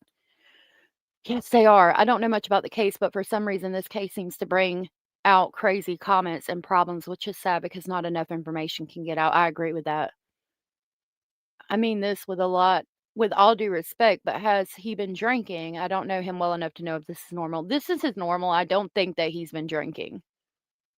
It is an FBI flyer that I shared to my post. Use that flyer. I do not know why Sumner County does not want the FBI flyer used. It's petty. It's petty. But that's the flyer I'm going to use is the FBI flyer. Joseph Martin's good to see you. If I'm not mistaken, Chris Proudfoot does heavy equipment operation for a living. I also remember hearing that scent dogs led law enforcement to a construction site, could have used an excavator or something similar. So, from my understanding, Chris's GPS location in his vehicle shows that he was in Memphis at his job site or at his camper that night. Now, is it possible that he used another vehicle, left his phone at his camper, and made it appear he was at home when he wasn't? I suppose. But if I'm thinking law enforcement wise, they probably have checked CCTV footage to see if they saw a vehicle or Chris driving, unless they didn't know the vehicle. But okay, let's go with Chris had a different vehicle. Okay, where is that vehicle being stored at? It's obviously not going to be registered in his name, so it'd have to be a neighbor's vehicle. If I'm a law enforcement officer, I'm going to look at the neighbor's vehicles around the campsite. I'm going to check all those vehicles if I have to in the campsite and see if I see those vehicles traveling from Memphis to the area of Hendersonville. I'm going to see there's only one way he could have got into the neighborhood, and that would be with a vehicle. And I'm sure they've checked all the vehicles at that time, or he walked. If he walked, I'm going to check camera footage and see if I see him there. Again, all accounts that I know of put him at the camper or at his job site. He operates cranes. The scent dogs led to the pond. I'm not positive about the construction site, but somebody did say something about new foundation for houses was being done. Have they checked the foundation areas? I think that was a good idea to check under the foundation of the houses. Um, Somebody could have used equipment to bury him or do something to that effect under the foundation of these new houses. I'm an open chat and I look at things from all perspectives. I wasn't there, I don't know. So is it possible? Absolutely. As far as I know, Chris and Katie and Seth have been ruled out, but there's also allegations that Seth was quote unquote sleeping in the garage for 2 hours and missing from work. Um, Chris is in a camper. I don't know that he didn't leave and somehow get there and do something. And there's also allegations that Katie, when she went to go look for him that morning, Sebastian could have been in her trunk and she could have done something with him in that moment. I'm going to go with law enforcement checked all the CCTV cameras and has them present and accounted for in the places that they're supposed to be, but we won't know until he's located. Oh, Granny said, have you heard it was poker weekend for Chris? Parents have a spare rental he can use. I've heard about that poker game. I don't know that it's been validated, but I have heard that he was present for some kind of poker game that weekend and was allegedly wasn't supposed to be there, but people saw him there. Don't know much about it. I hope TBI and FBI know more than we do as well. I don't understand why Sumner County is a little pissing match with the FBI. But I definitely would trust the FBI over Sumner County. I know that's a big stretch for some people to trust the FBI over Sumner County.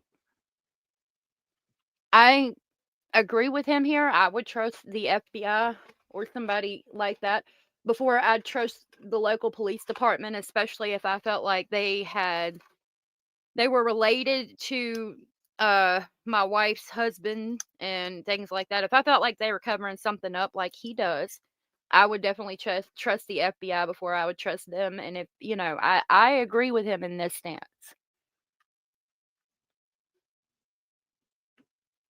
In this world, it's really hard to figure out who to trust. But what it boils down to is I have to trust the FBI more than I trust Sumner County.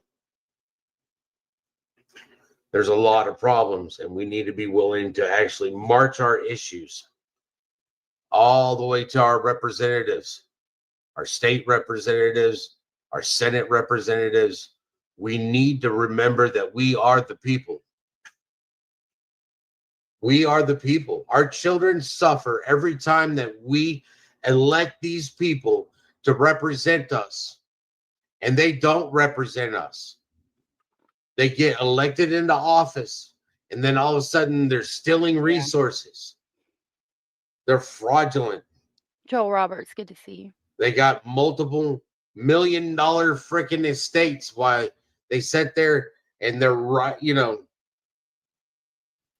they're living in multi-million-dollar estates while they couldn't rub 2 pennies together before they got elected. Now, to be fair, we just saw all that shit going on with Marcos Lopez. I'm not in Sumner County. I don't know. I haven't seen it, but sometimes people are elected to positions and they take advantage. I don't disagree with that statement. If you guys don't mind, please twinkle twinkle over to the thumbs up. Come on, players, stop hating. Stop hating. Start participating. Start participating, Star. Come on, twinkle, twinkle, baby. Twinkle, twinkle. Twinkle twinkle, baby. Thank you. There's a problem with that, people. There is a problem. It's not the fact that the system has failed. The fact is that we have allowed the system to fail because we have put the people in this position to use that system against us. No, I don't know that this is necessarily the place to talk about that unless you're trying to advocate to change laws in reference to Sebastian. And I don't know because checks and balances are not being used properly. And again, how do we change that? I mean, I don't want to be negative Nancy over here, but how do you know if you elected somebody different, it wouldn't just be the same bullshit over and over and over again like it's been? This goes back to economics and government, things that they're supposed to be continuing to teach us. They taught this stuff back in my day in school. Yeah, we teach it in homeschool, but we homeschool because a lot of things that kids are used to learn, they don't teach anymore. And the fact is that we've let it get out of control. It goes all the way back to, how is it that these mayors are still in control? How is it that they continue to get elected over and over and over again? Over and over and over again. They shouldn't be. There needs to, term limits is one thing, but how many terms are you guys going to let the sheriff be in there? How many times are you guys going to allow the sheriff to be reelected? Thank you. How many times? That's just Sumner County. I live in Montgomery County. I've seen what has happened here in Montgomery County. I've seen what this sheriff has done, and he's probably not gonna like what I'm about to say.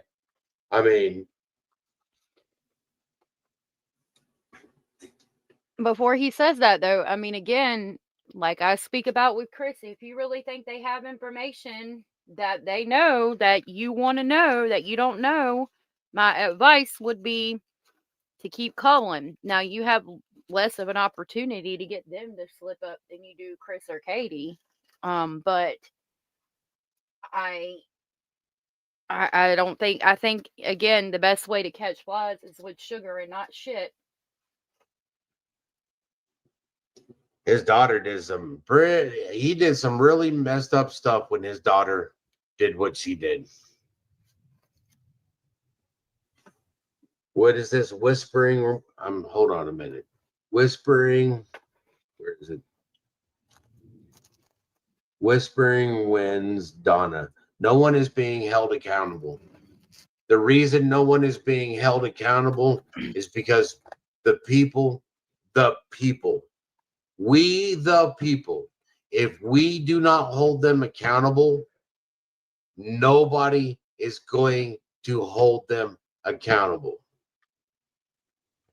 To be fair, I don't disagree, but it's all real bad corrupt at this point. I don't know that the people, can change it. Too many times, useless people start doing the right thing. It matters. It truly matters. You can only make a difference if you dare to be different. I agree, Joe. I definitely agree with that. Bop, boom, boom, boom, bop, bam. Absolutely. We have to hold them accountable. We, the people, have to hold these people accountable. We do. Sheriffs are. Rubber pointed out that holding someone accountable and publicly shaming them are not the same. Just saying, you have a very valid point, Rubber. Elected position. Sheriffs are elected position. Not every place, but most places, the sheriff is an elected position.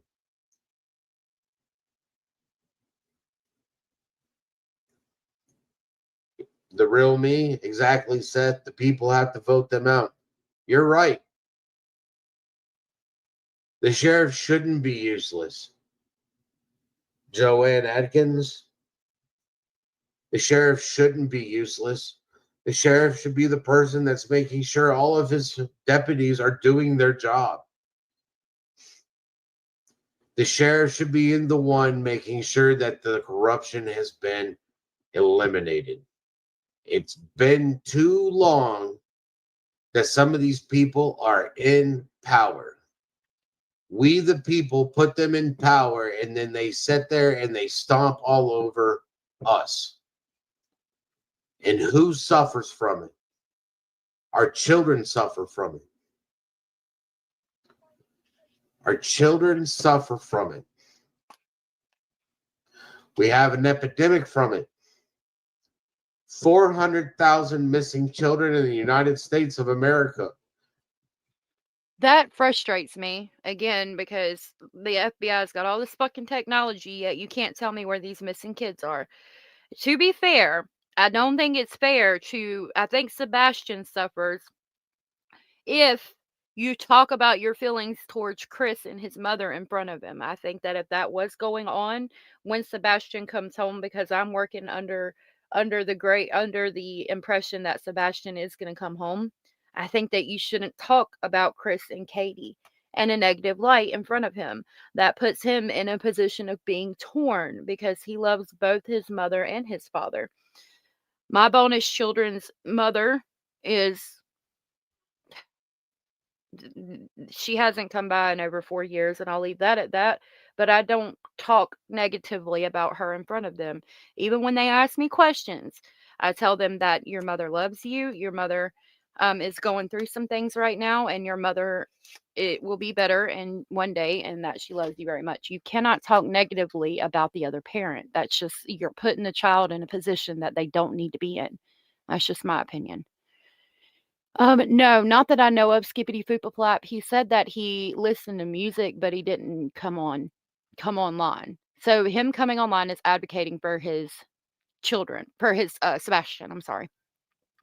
But Sumner County found another child after Sebastian went missing that went missing before Sebastian. Did they really? I didn't know that. Yeah, I don't think we should be doing that. Which is the correct way to handle it. I always come back on you. I never did either. You're in the vertical lab, Angela, just so you know. Yep. Unfortunately, most adults put kids in the middle of their own issues and can't be mature like that, and then it's not fair to the kids at all. Kelly, it's good to see you. You don't talk shit about biological parents in front of the kids. You just do your best to keep the kid's spirit up regardless. Exactly. My kid is one of them. Should be a lot of upset parents out here. Should be a lot of upset parents out here. There should be a lot of upset aunts and uncles. Should be a lot of upset teachers.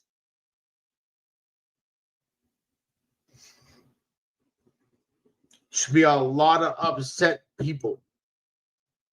Shouldn't just be me.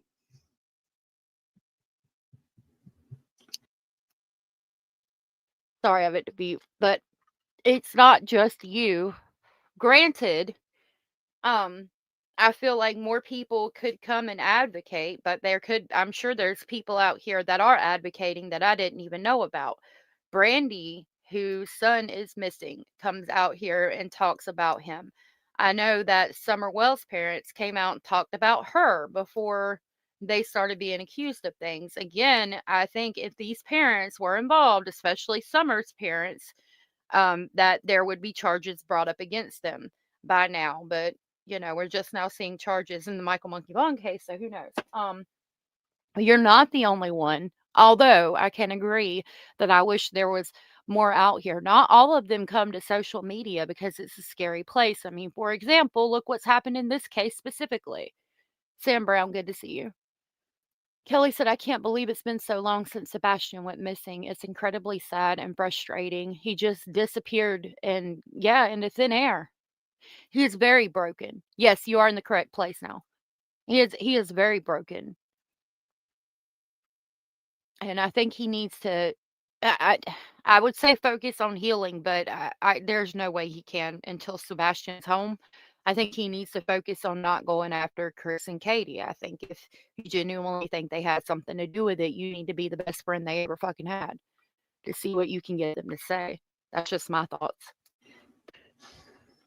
If we are not willing to band together as a people to take care of the problem with our children going missing, being trafficked, being abused, Who's going to take care of us in the next generation? From what's been said, YouTube bad actors, yes. YouTube bad actors said, is it true that Seth had Sebastian 4 times a month and sometimes was alone for 16 hours while Seth worked? Yes. From what's been said, sometimes Sebastian was alone while Seth worked nights and sometimes he had to work over. He got him every other weekend, I do believe. Teachers still have to care about the kids who are still here. I agree with that too. It did appear that way. He was more upset about Katie, and the fact that the public is having that perception is a problem. And I hope that he understands that, how that is a problem. If people are seeing it, that you care more about not being with Katie than you do about finding Sebastian. While that may not be true, that's how you're putting this out here. So maybe he can learn from it. That's how Brandy tried to get answers from Stacy. Yep. I have listened to some parents of children who were never found. It stayed with them all of their lives. 4 days a month, Seth would stop the boys' medications. I've heard that too. There won't be another generation. There won't be another generation. They'll be gone.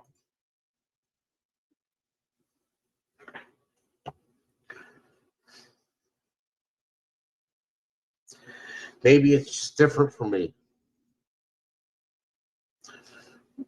Maybe it's different because I only have one child.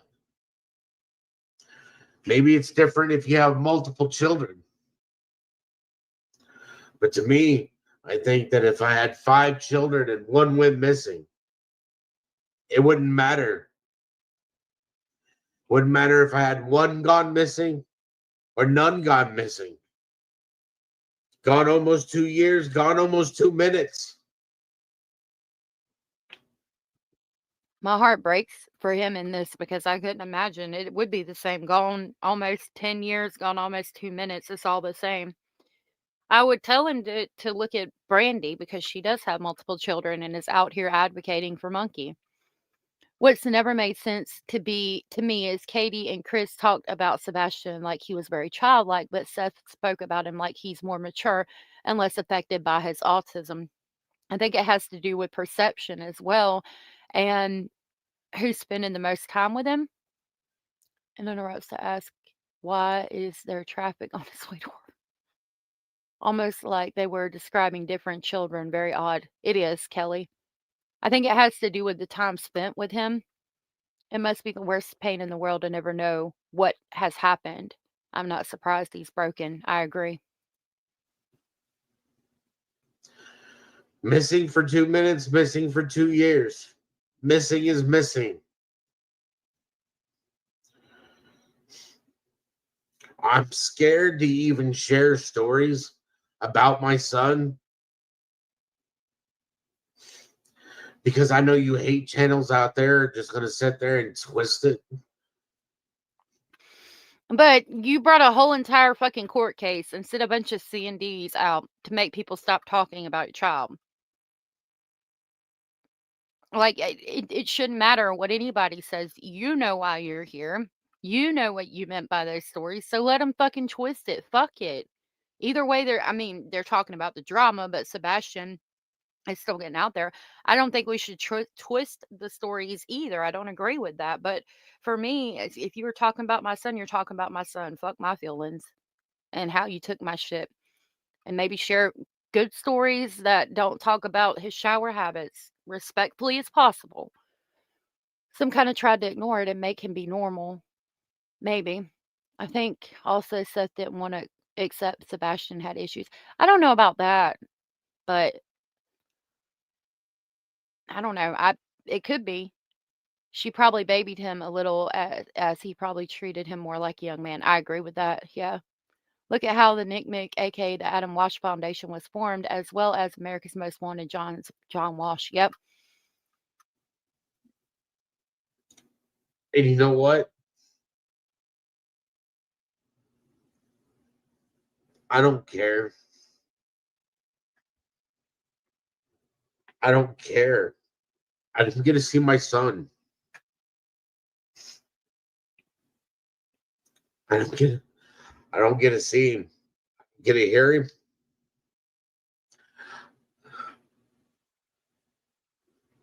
I don't get I don't get to hug him. I don't get to make him his favorite meal. Betty's right when it comes to the petition. There is the petition that's online. But the petitions that need to happen are the ones that need to be signed in ink. The ones that I can turn around. I think he's blocked me. Which I mean, the way I'm talking right now is how I've always talked about him. But yeah, he went through and blocked people that he perceived as being negative or spreading hate or something. I don't know why he blocked me. I've looked in chats where he was supposedly speaking, like his comments were highlighted on the stage, and I couldn't see it. So I'm pretty sure he has me blocked too. I mean, and even at that, fine, block who you feel like is negative, but I don't think everybody, I'm not negative. I'm not trying to be disrespectful. If anything at all, well, but YouTube said he blocked me and I've never interacted with him. I think he went through chats of channels he disliked and blocked everyone. Yep. I think that's how I got blocked. How dare the drivers use the road? It's so sad when two sides develop instead of working together to try to find him. Exactly. Boom, boom, boom, bop, bam. That's what's going to do the most good in this case. How do you spread the word if you're blocking people? Good point. All the drama just brings up all the bad things. Sebastian is lost. Yep. As a grieving father who is holding on to hope, I don't fault him for venting out, right or wrong, in my opinion. If this was the mother doing so, everyone would have been in support of her and giving her 10 passes. You think so? I don't think if the mother was out, if the man had left and was happy with someone else, the child's living with the man and his wife, and the mother's out here, I think I would feel the same way. When Harmony Montgomery's mother, for instance, that's a situation like this. Um, she advocated for Harmony and was able to find Harmony, and I backed her on that. But at the same time, a lot of people said, you left. You weren't even involved in her life. You gave your other children up for adoption. Now, I think that was the best thing she could. And it's very hard as a mother to walk away from a child, even though they're going to be better, because they're going to be better off without you. And even though you love them to the end of the world and back, and you would die for them at any given second, they're better in a different place without you. So she gave her child up for adoption, so she knew he would have a better life than he would have had with her. I get that. But a lot of people still wanted her to be there more for Harmony. I don't see Katie doing live streams bashing Seth for being lazy and abusive. I don't either. Listening to the wrong people and filing court documents isn't the answer to finding your child. Bop, boom, boom, boom, bop, bam. Exactly. That he is grieving and just wants to be heard, maybe. This is the first time I'm hearing all of this story. Is it really, Angela?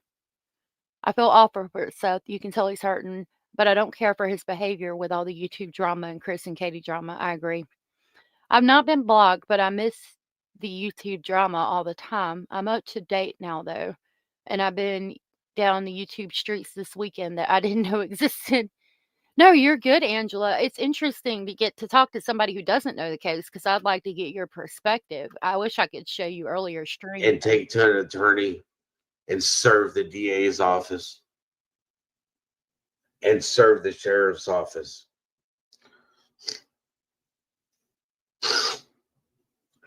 The other day I got up, went to the bathroom, brushed my teeth, washed my face. I'm just looking in the mirror. It just hits me. Sebastian would get up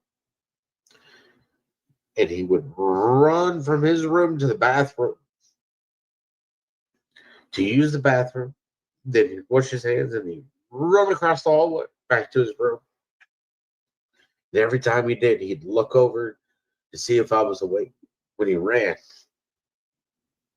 to see if he would wake me up, because he knew that if he woke me up, that the next thing he would do, he knew that the next thing that I would do, when I would come into his room, and if I woke up, I was gonna come get him. And the best way I like to wake him up is, is I tickle him, because I love to listen to him laugh. Now, some people have already spoke about this story who tickles a 15-year-old. I don't think he's referencing Sebastian as a 15-year-old. I think that a lot of the things that Seth says relate to Katie and him and Sebastian being together in California. Um, I think he sees the divorce as when his whole life got fucked up and then it just got worse from there. I think that he needs to talk to somebody or try to cope with that in a different way. And I think he needs to try to remember Sebastian as he was. He does talk about he should be fishing with Sebastian this weekend.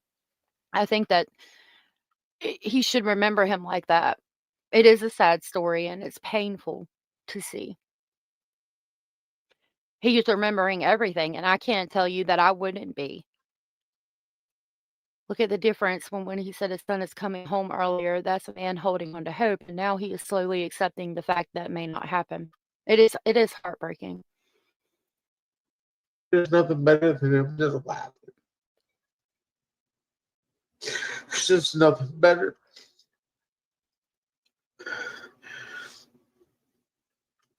You took that away from me, Chris. See, it all goes back to you took that away, Chris, the satanic demon who took everything away. Like it's just got to be about Sebastian, not about the satanic demon who took everything away in your mind. You took that away from me. You took it away from me, Katie. You took that away from me. I want it back. And I will fight for everything I can to get that back. You have no clue. You have no clue what it's like. You have no clue. You don't know that they're not grieving.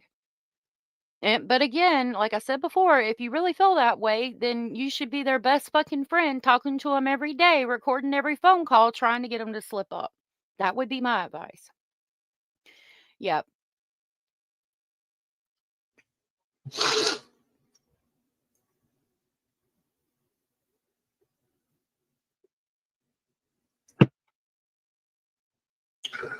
You have no clue what I'm willing to do to get it back either. I will fight. This will never be a cold case. As long as I'm alive, this will never be a cold case. I'll never let it go cold. Only way it'll be cold is if I'm dead. And Katie, you don't want me to die. Because you know what happens then.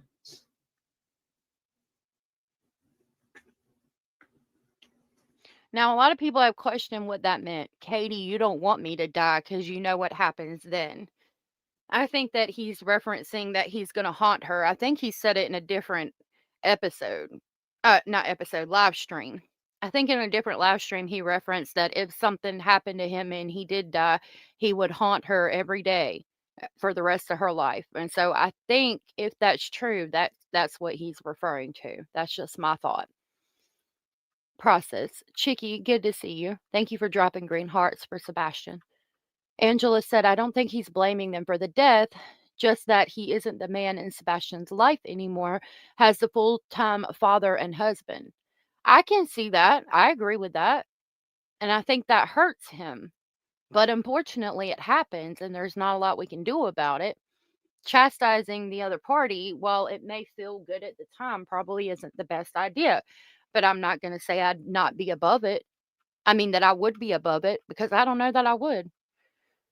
It would be better if he could turn the negativity he feels into something productive. He is over obsessed with Katie and I would be running from someone obsessive. That makes me shiver a bit. I do. I think everything he knows will come out. Eventually, whoever is responsible, yeah, it needs to come out and they need to be held accountable. Well, I'm sorry, there's quite a few comments. What I'm getting from this, and keep in mind, this is my first time with the case, but Chris took his wife, Chris took his son because he feels if they never broke up, then Sebastian would still be here. Exactly. Bop, boom, boom, boom, bop, bam. But you can't, it's not Chris's fault unless he did something to Sebastian. Kiwi said maybe he should do 2 live streams, one where he attacks everyone and acts like the fool, and the second one about Sebastian. It did sound threatening. I wish he would have talked about Sebastian more and not took it all the time, taking it back to, uh, Chris, you took my son away, you took my wife away, all this, that, and the third. Snarky said he's feeling completely robbed of everything good in his life. He is just being honest and no filter or wrong, right or wrong, raw emotion. I agree with that. I think that's what he's doing. I don't think it's the most productive thing. That just changed my thoughts. He just blamed Chris. Yeah. I don't, please do not take all of your conceptions about the case from this live stream alone. If you type in Sebastian Rogers and go back and look, you'll see both sides have done things that were wrong, in my opinion. I would want some sort of restraining order and I think that, see, Sarah, I would want some sort of restraining order if he was talking to me. I think that Katie, out of respect and wanting him to be in their son's life and knowing how much he meant to Sebastian and how much Sebastian means to him, tried to go about it the most respectful way she could to keep everybody happy and just say, look, I'm going to have you talk to Chris from now on about seeing Sebastian, meeting up, all of this. I just think it's the better route instead of going to the court system, getting a restraining order, all the bullshit, you know? I think she tried to do it as easily as possible. He blames Chris for taking Katie away. That's very clear. I would feel the same way. You had one responsibility to protect our child, yet he went missing under your care and you don't want to talk to me. Why is that? Could it be because he knows her well? Absolutely. Absolutely. I'm not going to say it's not. He definitely knows her well, very well. Maybe he sees things that we do not. She was supposed to protect him, and he did go missing under her roof. I don't think she's at fault for that because I'd have to blame every parent whose child ever went missing. But I also understand how he feels that way because I'm not going to tell you that if my child was at their father's house, I wouldn't feel the same way if they went missing. I would resent them for the rest of my life until my child is found because I would say the same thing. You had one responsibility to take care of our child, and now he is missing. What the fuck? I'm not going to tell you I wouldn't. Sean, you keep saying Sean. I try to say Seth. Seth hasn't been with Katie for 10 years. She's moved forward and he hasn't. It has been quite a while. Cheeky said, I think Seth knows a lot. The CPS reports, all of it probably would be given to someone and gotten out if something had happened to him. I think so. Cheeky, just by the way, you have a phone beside your name, so you're in the vertical live. If you exit out of that live, and come to my page and click on the other live stream that doesn't have a phone by it, you'll be in chat with everybody else. Yeah. Okay. I said play. We need That's what to start fighting this, not just in the passing out of the flyers. We need to make sure that we start fighting this in the political game, in the political ways to change it. Because if we don't start fighting this the way that they have taken this system and use the system against us, if we don't use that same system to take it back, to make it right, we'll never get our children back. We'll never be able to protect our children the way that we should. Our forefathers that developed this country and wrote the Constitution. It's why it was written the way it was. So a lot of people were lost about this whole speech about, politics and doing things a certain way, the right way, et cetera, et cetera. I think that in Seth's head, that he has etched in stone that Chris and Katie are responsible for this, and that the Sumner County Sheriff's Office is covering up for Chris because they are friends with him, friends with his family, et cetera, et cetera. I'm not going to tell you that there aren't towns that don't have good old boy systems, but I don't think that it would be hard for me to believe that they're going to risk the jeopardy of all their jobs, going to prison, et cetera, just to cover for Chris Proudfoot. Now, is it out of the realm of possibility? No, but I just don't see that. Me personally, I don't think that's what happened. I think he's trying to change laws and go to politicians because he feels like we need a different sheriff. We need different people in charge because the people that are in charge are covering for Chris Proudfoot. I don't think that that's a good reason in itself alone to try to change all of this stuff. I'm not going to tell you if I felt that way, I wouldn't be doing the same thing, but I don't think it's a good idea. Happens a lot more than you would think. The CPS reports won't help find Sebastian, so in my opinion, they're not important to his case, and people speculating about what's in them is not helpful to the case either. I agree with that. I don't think the CPS reports are going to help find Sebastian either. However, we have seen cases where the CPS reports and CPS interactions were entirely relevant because the child was hurt by family. I don't think that Chris and Katie are responsible, but if you're on that side, I could see how you would think the CPS reports are important. With that, if the CPS reports get out online, somebody's going to jail. So if you have those documents and you really care about this family who's going through this right now, you need to keep it put up and you don't need to put it out online. Because again, if they get out, somebody's going to jail and then they can't look for their child. An entire police department and the FBI covering up for Chris, yeah, sure. Yeah, that's where I'm at, but he might believe it. I think it would put Chris and Katie in a bad spot. I really do. I think it will come out. If it does, and that could be why you're in the vertical live too, Chicky, the phone side. But somebody will go to jail if they come out. So if you have them, please don't put them out because nobody needs to go to jail. They need to be able to advocate for their son. And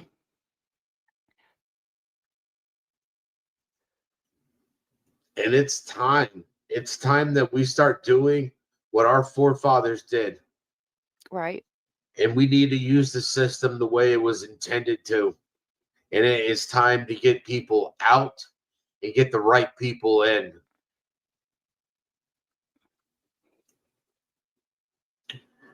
The money is there.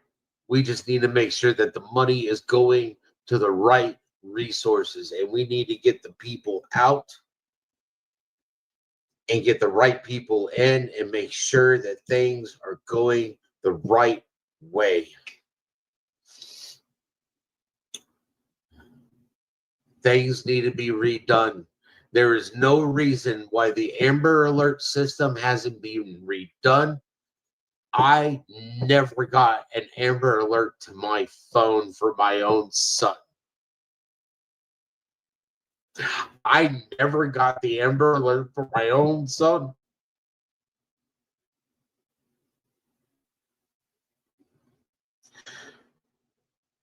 That's a problem. There is no reason why I took a Facebook lead and called Lebanon for a lead, and they had never heard that Sebastian went missing, and this was after the Amber Alert. This was 2 weeks after. This was after the 8 days. After the 8 days of searching. And I call, and they had never heard that Sebastian was missing. I agree with him here. I would be pissed if I didn't get my own child's Amber Alert, especially if I lived in the area. I would also be pissed off if I got a lead on Facebook, a tip, and that police department didn't even know my child was missing. You damn right, I'm going to be mad. I'm going to be upset. especially if it's very close to the area. That's a fucking problem. Police departments need to be getting with each other and sharing this information out. No, the county, Lebanon. I'll pull up a map and we'll see how far away it is. After almost 2 years of fighting for your missing child, you two will be venting all that you perceive to be wrong in the investigation. I assume there comes a time when you feel defeated. I can agree with that, but he's been venting for quite a while. And the problem is he's done several live streams, and all of them, he talks shit about Chris and Katie. And me personally, I mean, again, those of you, I appreciate people from both quote unquote sides, because there are sides in this case, coming in here. Correct me if I'm wrong, because if I'm wrong, I don't want to be putting out misinformation. But the only thing I can recall Chris saying about Seth is that he is looking for his child and not to talk shit about him. Now, Chris has talked shit about other women and things like that on the YouTube streets, and he probably shouldn't. But I can't recall him talking shit about Seth. Whining on the computer isn't what the forefathers envisioned either. No.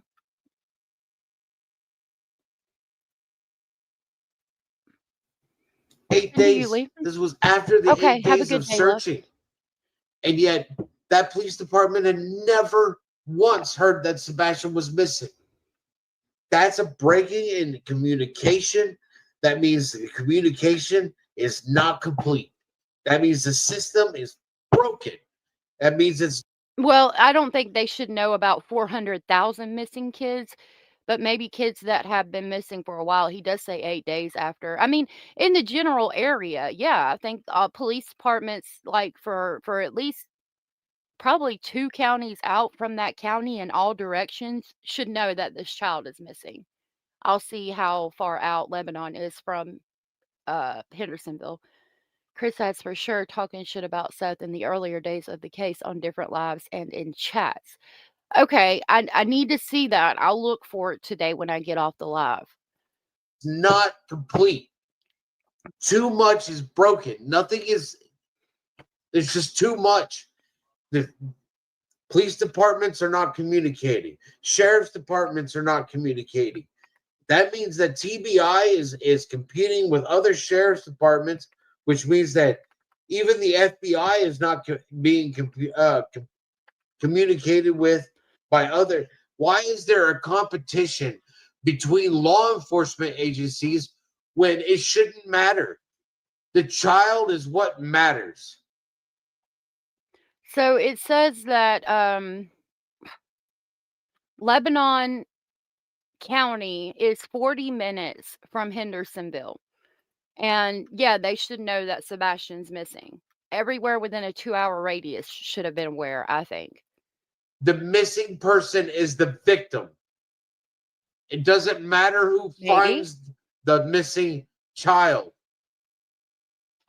What matters is finding the missing child. It I doesn't agree with that statement. I don't give a shit who finds him, just fucking find him.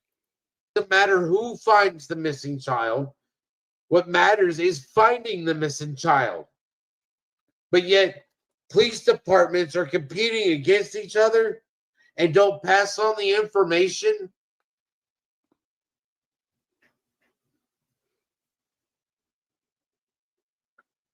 Two years now. Going on 2 years, and I shouldn't be going through this shit. Shouldn't be going through this shit. Sebastian shouldn't be going through this shit. Me and Sebastian should have been fishing this weekend.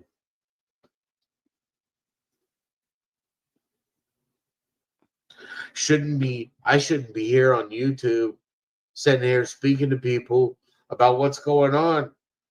But maybe that's what God's purpose is. God's purpose is, hey, I'm going to make you suffer so that you will use that voice I gave you.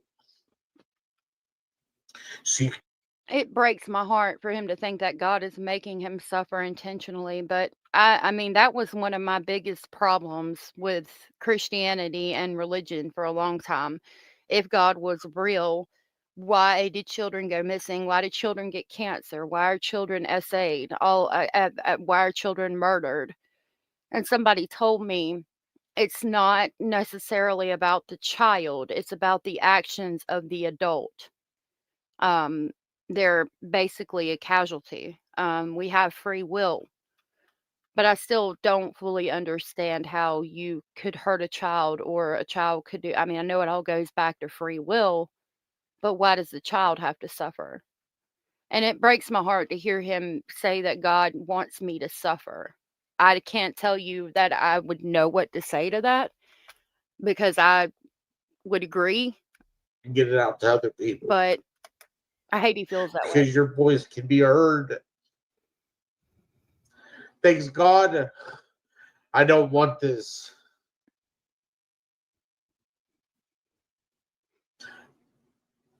But God's going to give me whatever He wants to give me, whether I like it or not.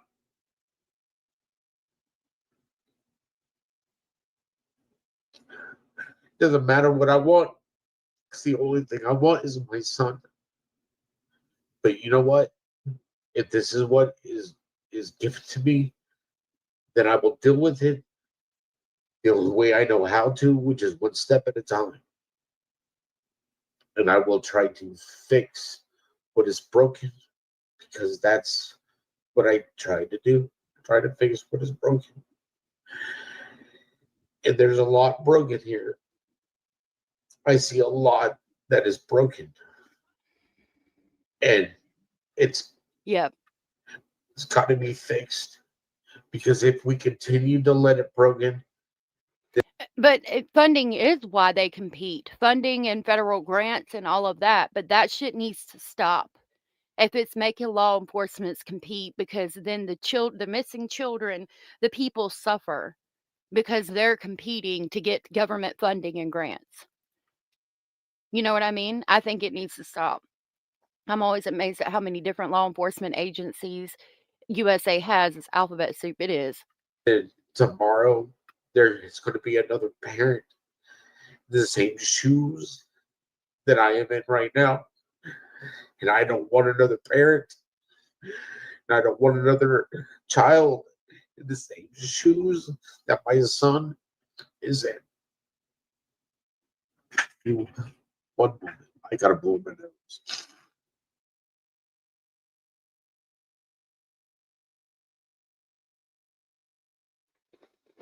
Skibbity said Seth is also punishing himself. This may be something he has done for some time, sadly. His coping abilities to get himself out of a dark hole.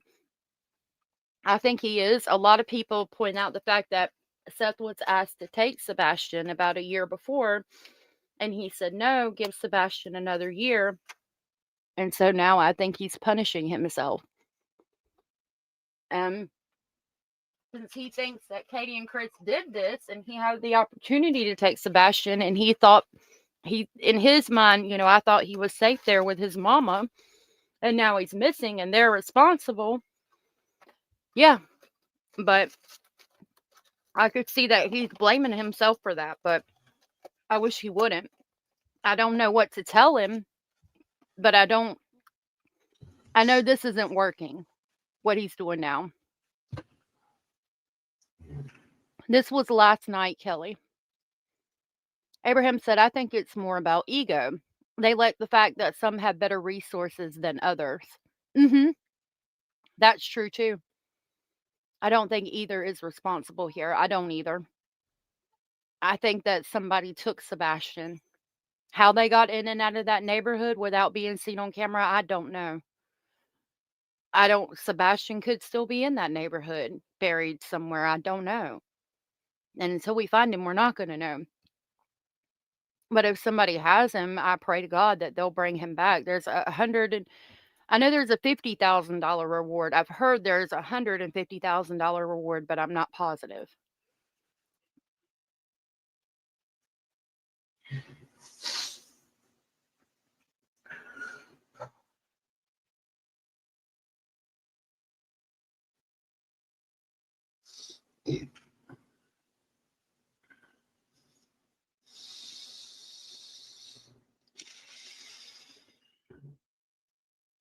Karen, good to see you. I think that could be a possibility. Yeah, I do.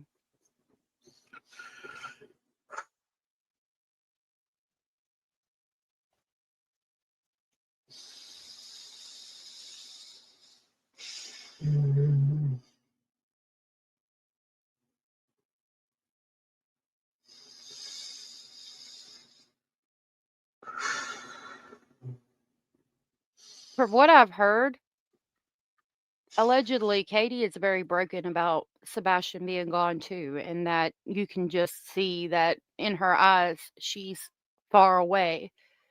And she just, whenever she talks about him, she starts crying.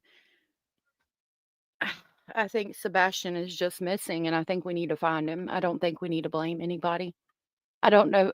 I don't know where he went, but I don't think any of the parents had anything to do with it. I agree 100%. The only legit reward is the FBI. Yes, and that's the one I was referencing. Yeah, the Nick's reward is not a legit reward.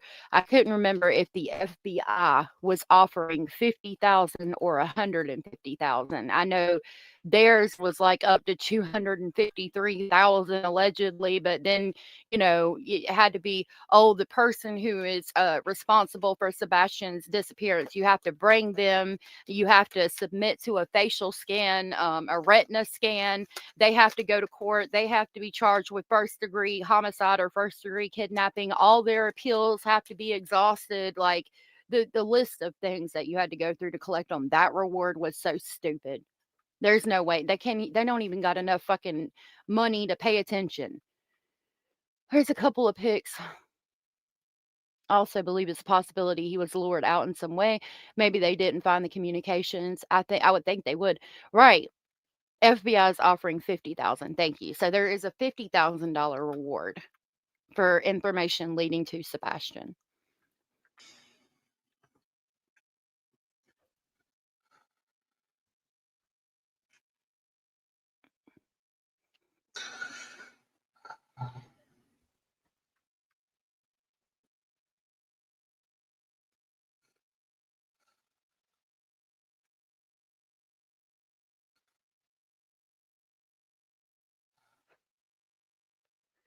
They're saying Sebastian had a second phone. Interesting. If they have that phone, then why don't we have Sebastian? He's not talking right now. He's trying to get his faculties back about him.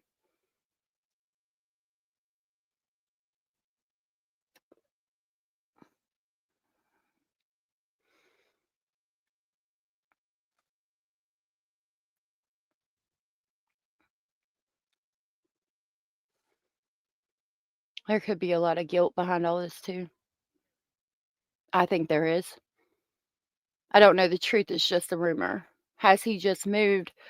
No, he hasn't just moved. I got the volume on, and he's there. He's just not Sorry, talking. sometimes I just don't even know where to. I know he said the Christmas tree was going to stay up until Sebastian came home. And I think he's just depressed and not able to do anything without thinking about and seeing Sebastian, because again, the poster of Sebastian is right there behind him. And so I think it's just cluttered. I believe there's a road behind their retention pond that isn't on any cameras. Did someone park back there? It's a possibility if there is. There could, yeah. Who was paying for said phone? I don't know. That's a good question too. Yeah, there's a lot of boxes behind him. I'm angry. I'm mad. I'm hurt. Confused. Too many emotions all wrapped up into one burrito of crap.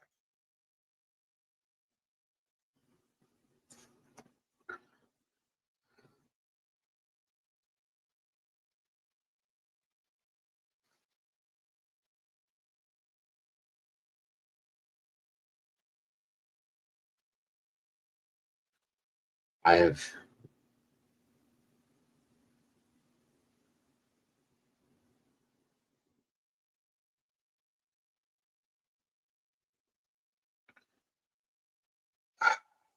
It's going to take a joint effort from everybody.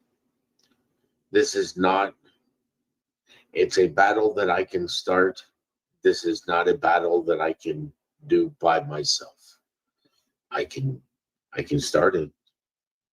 I can be there. I can be all the way up to the steps. I can walk into the building, and I can even be the one that hands them the paper and be like, this is what needs to be done. I can put my name on the ballot. I can do every one of them, but it's going to take we the people. It's going to take everybody. It needs to be an actual movement. It needs. She talked about him. I'll pull it up. Let me see. If I have time, I'll pull it up and show it to you. One of them where she's talking about him. Could just be using free Wi-Fi or home Wi-Fi on the phone, maybe. Maybe. We the people to get this done. Not it can't. Lord help me. To sound like my dad, it cannot be half-assed. If it's going to be half-assed, it can't be done. It's got to. My family says that a lot too. My stepdad don't be half-assing it.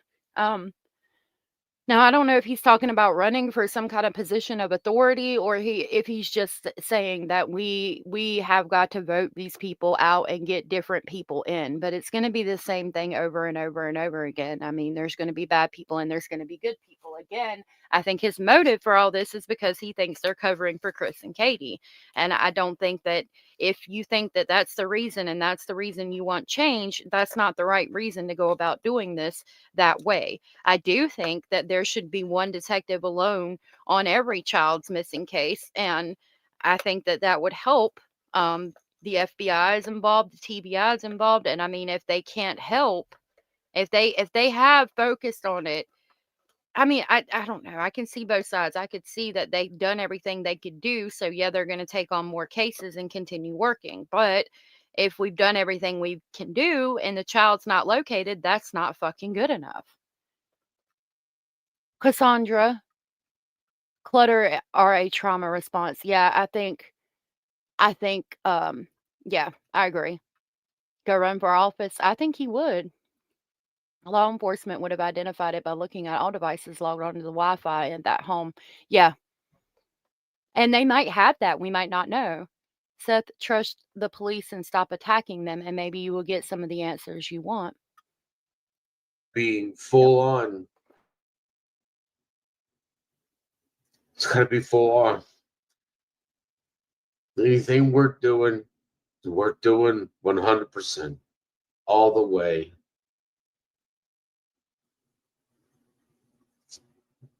It needs to be worth doing. And this is worth doing.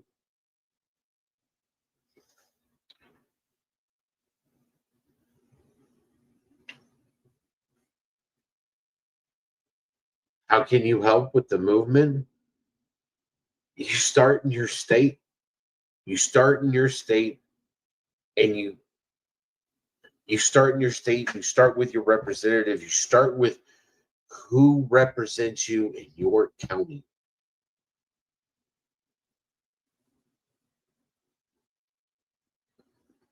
Who represents you in your county?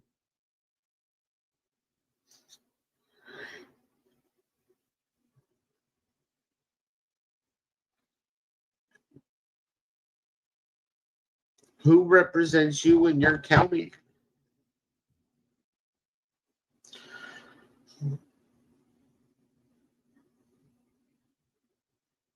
As for Sebastian, share his picture, share his name, talk to people. I tell you what, you don't want to share his picture, you don't want to hand out flyers.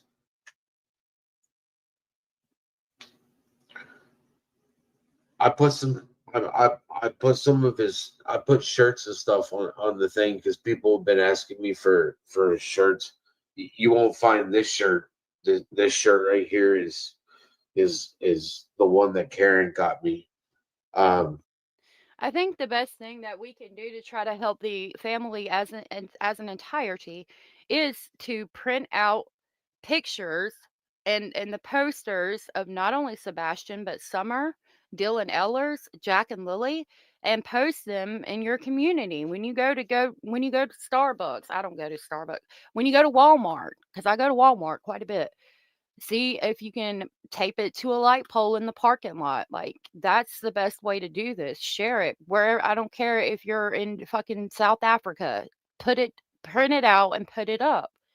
I think that's the best thing we can do as a community.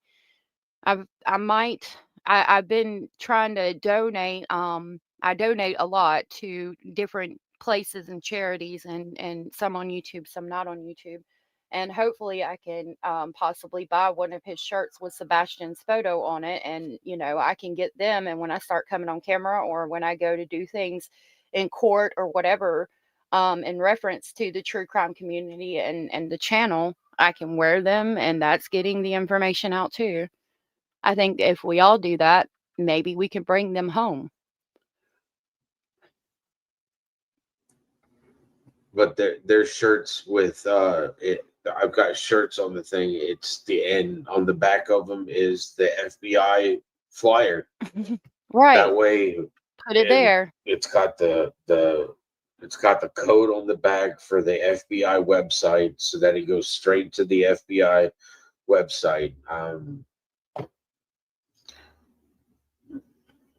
What is it? The code on the back. It's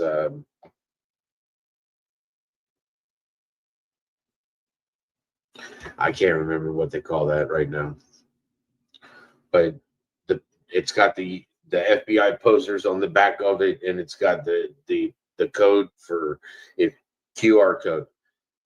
You scan it, takes you straight to the FBI website. It's got a picture of Sebastian on the front, and on the back is the FBI website. Scan the little code. Hey, look, this kid's missing. It's a walking billboard.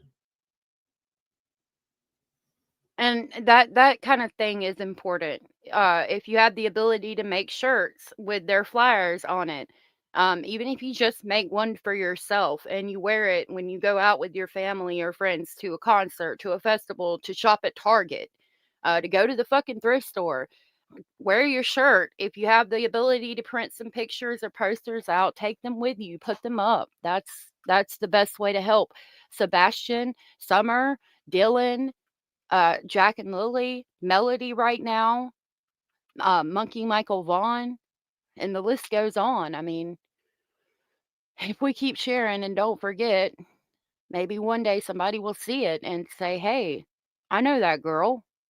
I know that boy. They kind of just popped up out of nowhere at a friend's house that, like, I would never suspect had children." And they said that they're his niece or nephew or whatever. And it could be the key to finding the child,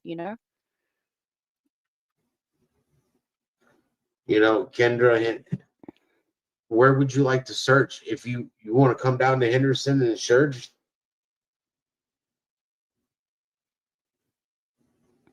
I mean, whoever.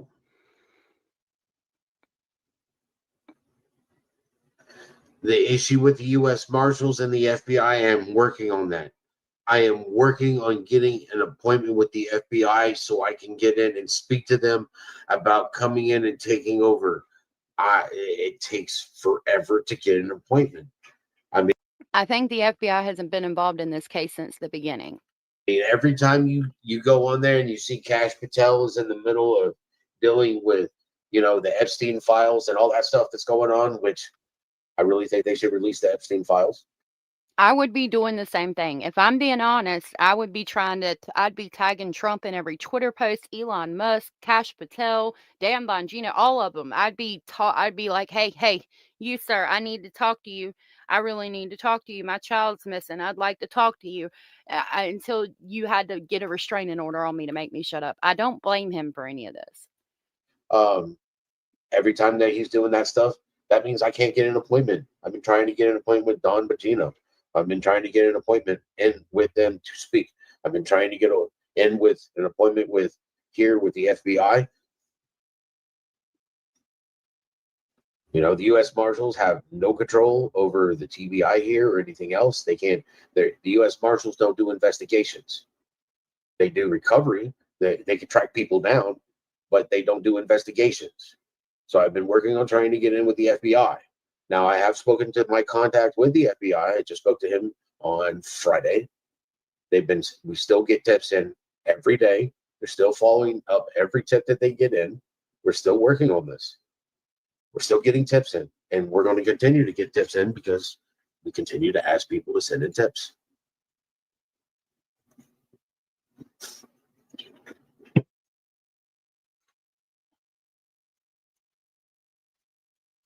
Butterfly Kisses wants to know where I get a shirt. Can somebody?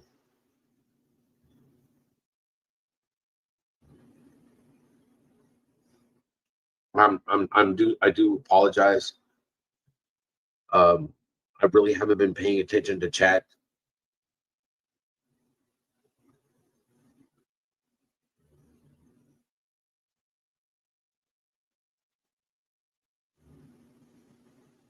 I do apologize.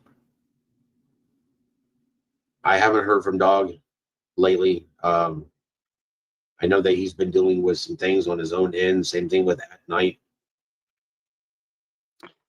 You haven't heard from them lately. That makes me nervous. They wanna pull you in, use your son for their fucking nefarious bullshit, and then they don't even talk to you anymore.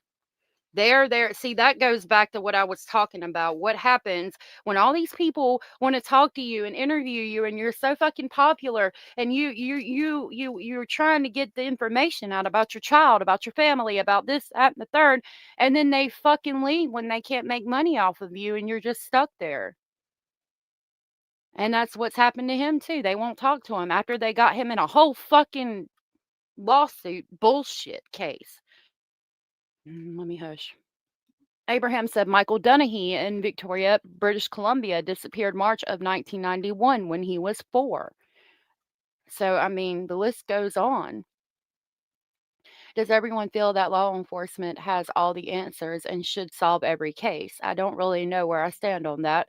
Would love to hear people's opinion. I'll try to start a poll. I don't feel they have all the answers, but I feel like the FBI should help with the children, with the missing children. I feel like the law enforcement should handle the investigation part, and if they cannot find the children through their investigation or the missing person, then it should be handed over to the FBI. And if the FBI can tell me if a man on a desert island that has had no contact with the outside world in over 200 years has a fucking pimple on the bottom side of his ass under his fucking loincloth, but you can't tell me where these kids are, that's a fucking problem for me.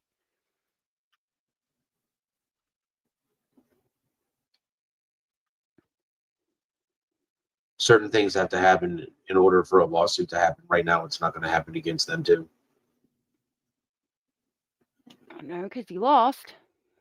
Is there sand on properties there and hinder?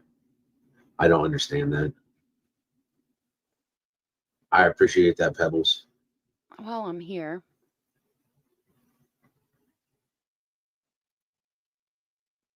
The issue with Chris McDonough in the cold case is that, again, as long as Sumner County Sheriff's Office won't release or give the case up, I can't get any assistance from anybody else because they won't let anybody come in to assist. I mean, you want to know how upset they were that America's Most Wanted came in? They were so upset that America's Most Wanted came in and did their little TV spill. I've never heard somebody was so disgusted in my life. Brandon Carter was so disgusted that America's Most Wanted came in. You know, I don't know who called them. They don't need to be coming in here. It's so ridiculous. Blah, blah, blah, blah. But yeah, here we are now, almost 2 years later, and they still haven't found my son. I mean, they are so prideful that I'm pretty sure they think that when they go to the bathroom, that Now, that's fucked up that they couldn't even go and talk to America's Most Wanted without being chastised. Like, I'll be damned. If my child's missing, I'm going to talk to whoever the fuck will listen. And I can't believe that they would get mad about them talking to America's Most Wanted to try to get his story out there. That's some bullshit that needs to be fixed. I started a poll, so if you don't mind, vote on that. And I had my 10 free memberships for the month to give away, so I did that. The first 5 went to Lily Eve, Angela Halo, Tainted Ties and Tiaras, Mountain Dog Mom, and Maggie. The second 5 went to Salty Mamas, Betty Knight, Janet Shapiro, Sophie Before, and Kay Cam. I'm so glad that you guys were gifted. And I will grab the crazy train to pick y'all up on the way to Speculation Station. Congratulations, everybody. I'm going off the rails on a crazy train. Yay. Yeah, the fact that they're mad that they did the segment on America's Most Wanted is absolute, complete, and utter bullshit because you're not doing anything but getting it out there in front of more faces to see. That's just my opinion. Seth's not telling the truth about America Most Wanted didn't want Nick involved. I did not know that. So what's the story behind that, Kiwi mate? But the FBI dudes may not care about kids who have no loincloths to look under. True. So basically, they should be bringing in another department who has more resources when they've exhausted theirs. I can agree with that. Yes. That's how I feel about that. Yep. Some cases take 40 years to solve. A lot of cold cases have been solved with genetics these days. Yep. Chris McDonut is looking really unhinged lately. I won't disagree with you there, which I think is some cover up. I wonder about that too. Because why get upset? You talking about with the sheriff's office getting upset about the America's Most Wanted? I know, yay! That stuff with bringing in private foundations gets sticky. I believe all parents need to be cleared. Oh yeah, you're right. Because he wanted to be cleared to bring in a private foundation. You're right. I didn't even remember that. Nick is not allowed to have contact with law enforcement due to his scamming and fraud history. So I didn't know that Seth wanted Nick to be involved in the America's Most Wanted thing, though, is what I'm saying. Yeah, he has a shady past and a criminal record. Why was Nick involved in the America's Most Wanted thing? Gold industry, follows them and uses their shit for toilet paper. They don't want anybody talking about Sebastian. The sheriff's department doesn't want anybody talking about Sebastian. Christopher Proudfoot doesn't want anybody talking about Sebastian. Katie doesn't want anybody talking about Sebastian. That whole family, that whole sheriff's department does not want Sebastian mentioned by anybody because of the simple fact is they want to sweep him underneath the rug. Now, I disagree. When Chris and Katie have come out, they've asked people to do the same thing that you've asked, share his flyer, get his face out there, keep talking about him, but not in drama streams. And the sheriff's office, that is a little sketch that they get mad when other agencies get involved, but I don't think anybody wants people to stop talking about Sebastian. I mean, there's to be fair, there's only one side that's sent C&Ds referencing Sebastian or his case. So, I mean, if anybody knows who that was, and I mean, I would think that the ones sending the C&Ds are the ones that want nobody to talk about Sebastian. In my opinion, Nick was a terrible choice to have any involvement in this case. I agree. Skibbity said, I don't believe that. Yep, Nick got in trouble. His probation ended October 2025. I didn't know that. I don't understand how Nick is related to the America's Most Wanted segment, though. Again, lies, Seth. They don't want you and your crazy mates telling the world stuff they tell you privately, hence they don't talk to you now. And that's what I've heard. I mean, that's my understanding of it. Because they know what's going on. And they don't want Sebastian being brought up. I had in order to run for that sheriff's office, I would have to live there. I'd have to live there. And see this person here? If I lived there, do you think that they would not try to have my ass in jail every chance that they got? So some people were saying that he was going to run for office. I think this proves that that's not his intention. He just wants to get somebody in there because, in my opinion, he feels like Chris is responsible and the sheriff's office covering up for Chris, and they don't want him to talk about Sebastian, judging by what we've seen so far. And I think he's trying to get those people out to get different people in that he feels like would find Sebastian. Sometimes it happens that cases get solved when new people get in office. I don't know that that's the best reason to be trying to get somebody in office. Excuse me. What was it that Katie asked for her birthday? Do any of y'all remember? Because I sure do. Her son, everybody sharing his pictures out. The birds are going crazy. I wonder if they're mating. They might be. A fundraiser for Nick Mick.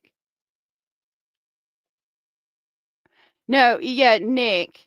Uh, uh, Nick the Hat was helping, quote unquote, allegedly trying to help Seth find Sebastian with their at night media. And they really just scammed him out of a bunch of money and got him into a bunch of bullshit, in my opinion. But he's a grown adult. I mean, think about it. I've got a big mouth, and I don't care about them, and I tell them where to go shove it. And I can't sit here and be an advocate for my son, run down tips and leads, and sit there and be a pain in their rear if I'm wearing orange. And that's exactly where they'd have me. They'd have me in jail as fast as they could go. And I'll be your Huckleberry. But if I'm in jail, they can do whatever they want. And I know how the jail system runs. I know how they run anyways in Nashville.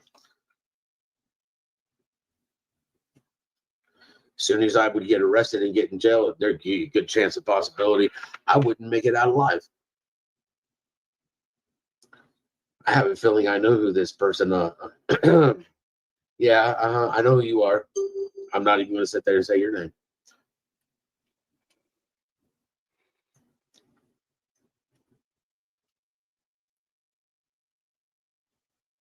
I know who you are.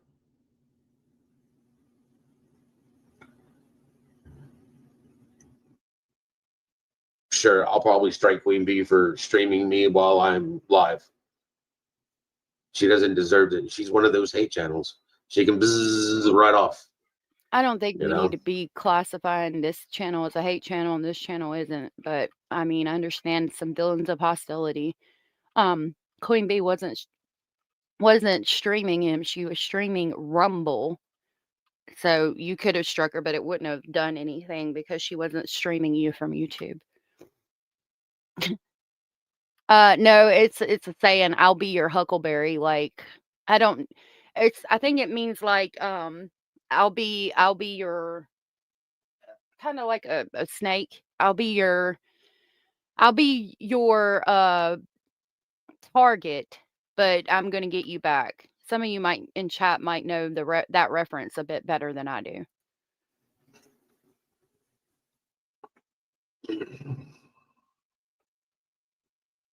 They're not going to sweep my son's name underneath the rug.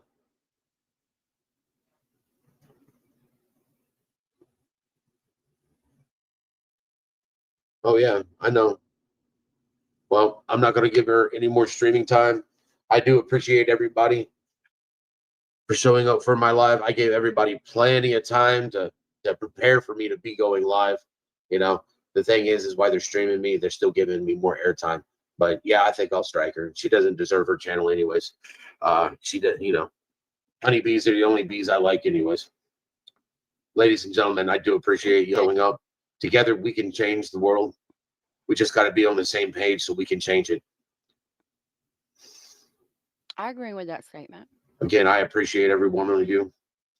We can do this. Sebastian matters. We're not going to let the distraction and the hate win. Thank you, everybody. Sebastian Strong, Sebastian's Army. Peace out. Yeah, I wish it wasn't all negative energy, to be honest. And that's the end of that. Now, I did pull up the America's Most Wanted live. And there's information out about the search that from Jack and Lily Sullivan, but I'm gonna have to go over that with you guys tomorrow because I'm gonna try to keep everything um Sebastian related in this stream. Huckleberry, no, they said it's a Tom Sawyer reference. Um so this was done around 6 months ago, approximately April 28th of 2025, and that stream we just watched was done last night. This is the segment where they start talking about Sebastian. I skipped it ahead a little bit. This is from JLR, but he took it from Evil CJ, I think is his name. That's who's down in the bottom. And this shows Katie, actually all of the parents coming together and talking about Sebastian. This is the episode that he claims that the Sumner County Sheriff's Office got upset about. Before, Sebastian's mother said goodnight to her 15-year-old son. The next Mike should have started it with this. Thank you so very much, everyone, for joining us. Let's get to our first case now. A missing child, Sebastian Rogers. On February 25th, 2024, Sebastian's mother said goodnight to her 15-year-old son. The next morning, Sebastian was gone. My name is Dean Juvenile. Me, a white male, really blonde hair, approximately 5 foot, 100 down. I was going to be wearing a black sweatshirt, black sweatpants. Didn't know those have a criminal autism. Just warm her up. Sebastian is tall and skinny, has a contagious smile, loves video games, loves cats. Boundless. The man beside her is Chris Proudfoot. You're going to see Seth in just a second. There's Sebastian when he was younger. Amounts of energy. Sebastian reminds me of a deer prancing through the woods, enjoying the smell, the breeze, new things. That's my son. A lot of people had an issue with him comparing him to a deer prancing through the woods. I think Seth is just a different type of individual. I don't think he means anything negative by that or anything. February 25th, the day before Sebastian went missing, Chris was in Memphis at work. So Sebastian and I went to Texas Roadhouse. After dinner, right around 9 o'clock, he laid down. I heard a noise in his room. I said, I don't care what you're doing, but you got to knock it off and you got to go to bed. And he answered, yes, ma'am. And I said, okay. And that was the last time that I spoke with Sebastian. The next morning, when I went in his room, he wasn't in his bed. After a minute or two, when I couldn't find him, I called Chris and I said, I can't find Sebastian. He's not in the house. I got off work and I had a text message from Sebastian's stepfather. I said, hey, I don't know how to tell you this. Okay, I'm gonna pause it there. Look at the neighborhood. That neighborhood has got so many fucking cameras. How is it that he disappeared without being seen? This is a nice ass neighborhood. Look, I'll never understand that. And I had a text message from Sebastian's stepfather. I said, hey, I don't know how to tell you this, but Sebastian's missing. I headed straight over to their house. I started driving through the neighborhood.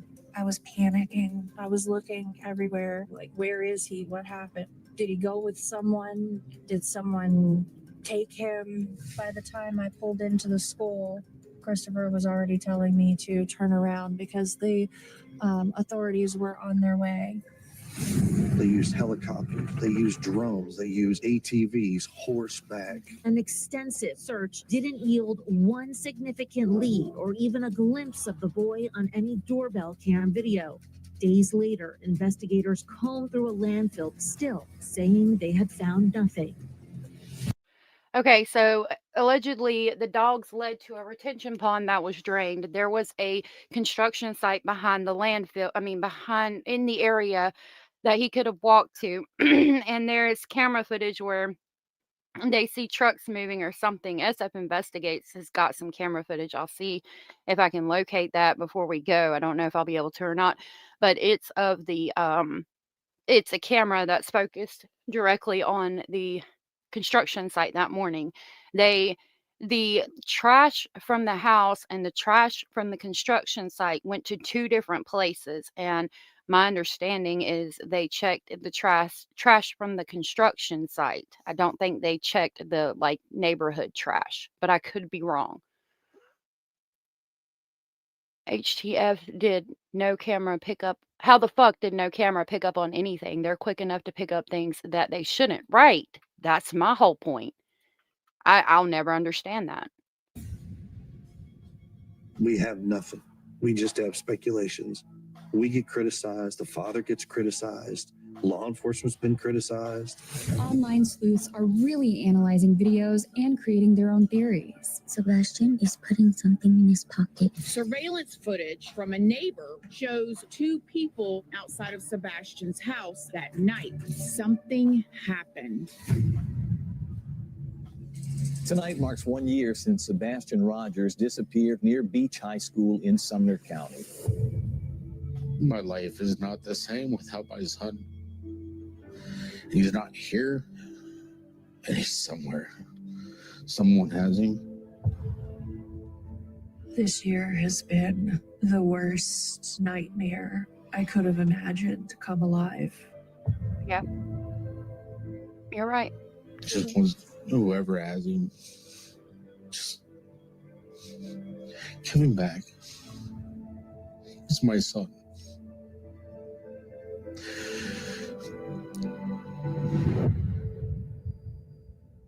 Wow, that dad. You can feel it. Thought that showed more of Katie. Okay, hold on. There's one that I wanted to pull up that was like of Katie, and it showed her being very emotional. Hold on. Hold on just a minute. Let me see if I can find it.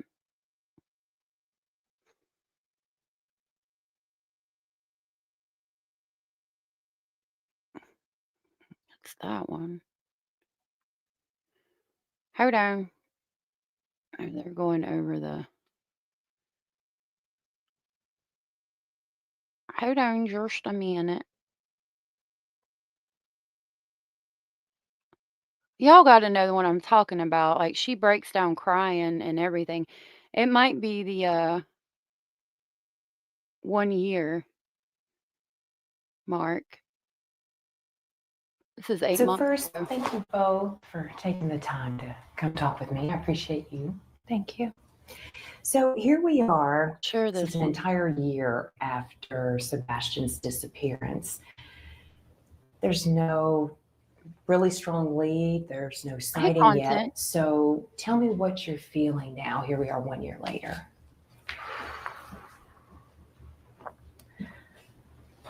I struggle to put words to how it feels, honestly.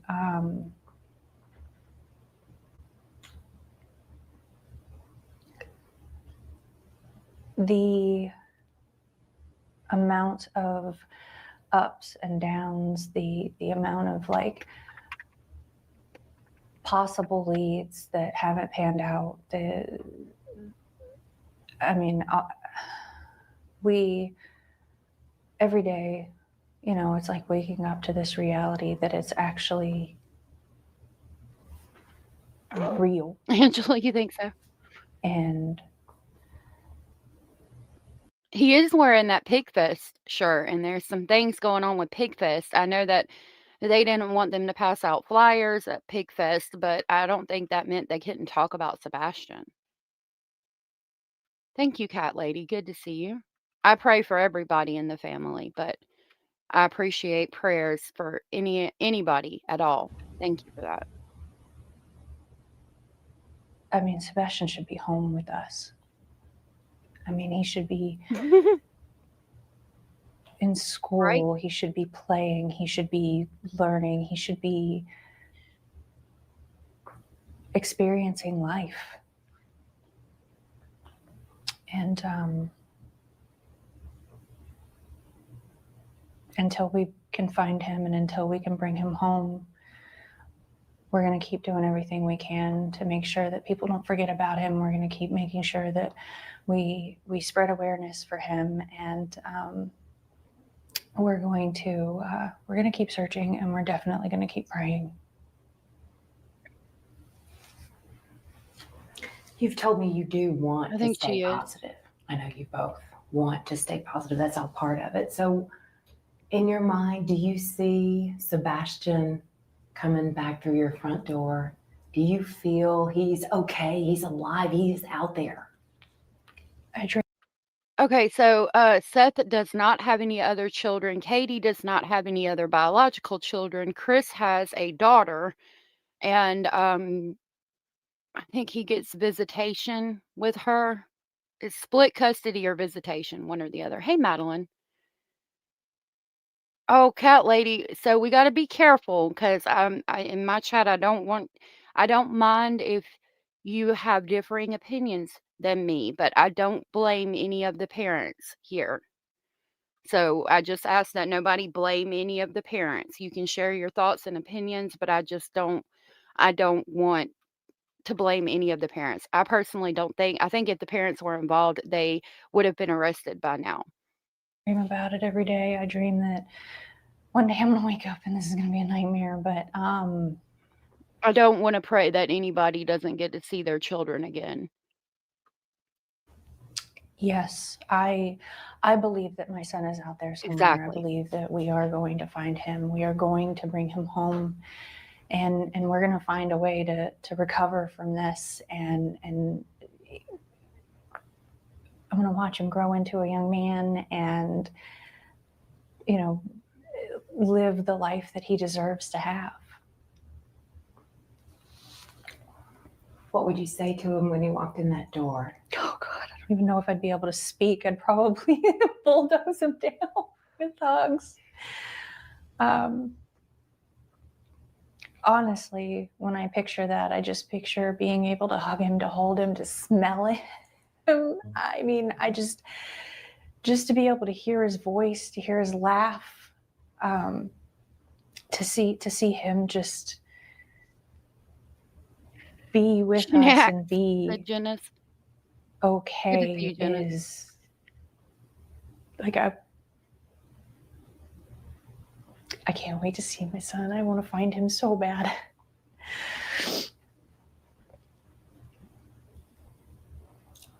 You think? Jenna's Gypsy, just by the way, you're in the vertical live. You're fine to stay there. I can see your comments, but if you want to come where everybody else is, if you come to my page, you'll be able to see the other live without a phone beside it. She's holding it together better than I would be. I would be absolute mess. She is. This is the year anniversary since he had went missing. He's coming home, right? How would you describe what you all have experienced this last year with so many unanswered questions still? It's horrific, to be honest with you.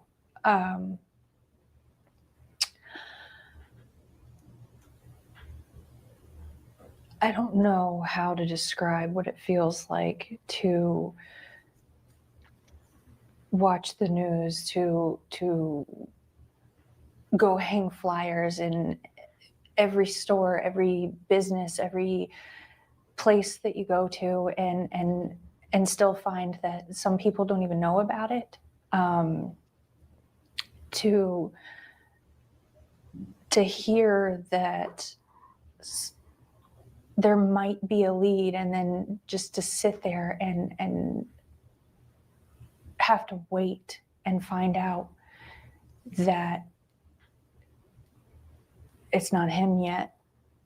And could you imagine for every parent that has a missing child finding out that there's a lead and then getting your hopes up, or there's been a trafficking operation that's been busted and thinking, oh my God, are they going to find him? Are they going to find him? They're finally going to find him. Oh God, they're going to find him. And then to be told that he wasn't one of the children there. He's not, the lead didn't turn out. It wasn't who they thought it was. Like, just, it would be an emotional roller coaster. Cat lady, I hope he'll be home before he turns 18. I genuinely do. I would want nothing more for all the parents for him to walk through the door right now. And if I could make it happen, I would. And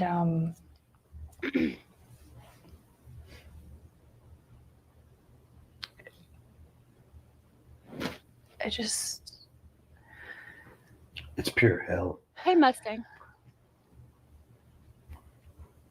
I mean, there's nothing you can, there's no words, there's no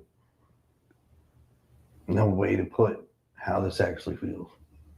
And anybody that can, I don't see how.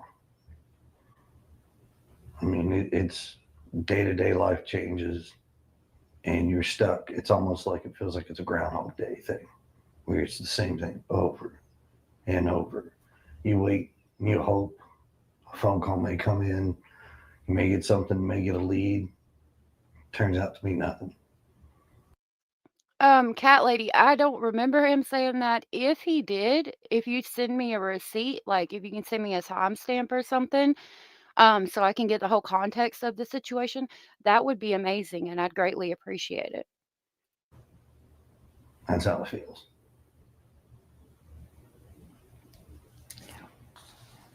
What is that message? I know we were talking earlier last week. Tell me what that message is that you want to make sure our viewers hear. And if he did say he would be home at 18, I mean, I would think if he did know something that he would have been arrested by now, but if he's gonna be back when he's 18, at least he's alive. A lot of people think that they're responsible for his homicide. If you weren't here for the first part of the live, then I would suggest maybe watching that, because I don't think that the parents had anything to do. I think that Sebastian walked away, possibly outside to grab something that he thought would be real quick, and then somebody grabbed him. I do think that if Seth feels so strongly about them being involved, that instead of chastising them or talking shit about them, what I would do is if I felt like somebody was involved in the kidnapping or homicide of my child and the police weren't listening to me and I couldn't talk to the mother of my child or the father of my child because the step parent was my only go between, then I would be talking to them in the daytime with a flashlight. I would be talking to them fucking 5 times a fucking week, and I would record every conversation and I would say, and you remember what it looked like when the sun kissed his hair, and do you remember what his laugh sounded like? And do you remember how peaceful he looked when he was sleeping? And what do you know? What have you heard? Have the police told you anything? And just keep on every single day if I had to, or as much as they would answer the phone. Because if they were responsible, eventually they would slip up and they would say something. And so you're going to be my best fucking friend and we're going to be talking all the fucking time. Meanwhile, I'm going to record that conversation. And if they had something to do with it, eventually they'd slip up. I don't think that Seth is going about this the right way if he wants answers. Talking shit about the police department and everything, even though I don't blame him for feeling that way, I don't think he's going to get the answers he so desperately seeks. You don't remember when you heard him? I'll see if I can find anything, but I don't remember hearing that. I've only heard Chris say not to chastise Seth because he's going through a lot. And I mean, when you hear Seth talk about Katie and how she messed up the nuclear family and how much he loves her and him calling her baby last night in the stream, I don't blame Katie for not necessarily wanting to talk to him and wanting to have somebody to go in between their conversations. I think Seth is dealing with a lot, God bless him. And I think that he needs to cope a little bit better, but I don't think Sebastian is deceased, and I don't think the parents had anything to do with it. From you tonight, I want to thank everyone who is Yes, searching. I Angela. want to thank everyone who is spreading flyers, spreading awareness. I want to ask everyone not to forget. It is and weird, I isn't it? want to encourage people to keep helping and to keep bringing awareness, not only to our son, but to all of the missing children, because they all deserve to go home. And I would also like to say that if my son could hear it, that we love him so much and that we are going to keep searching. We are going to keep looking. We are going to find him and we are going to bring him home.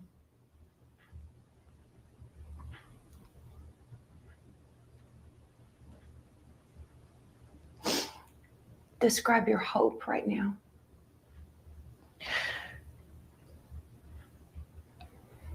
I I'm trying to be positive as I can because I know that my son is out there.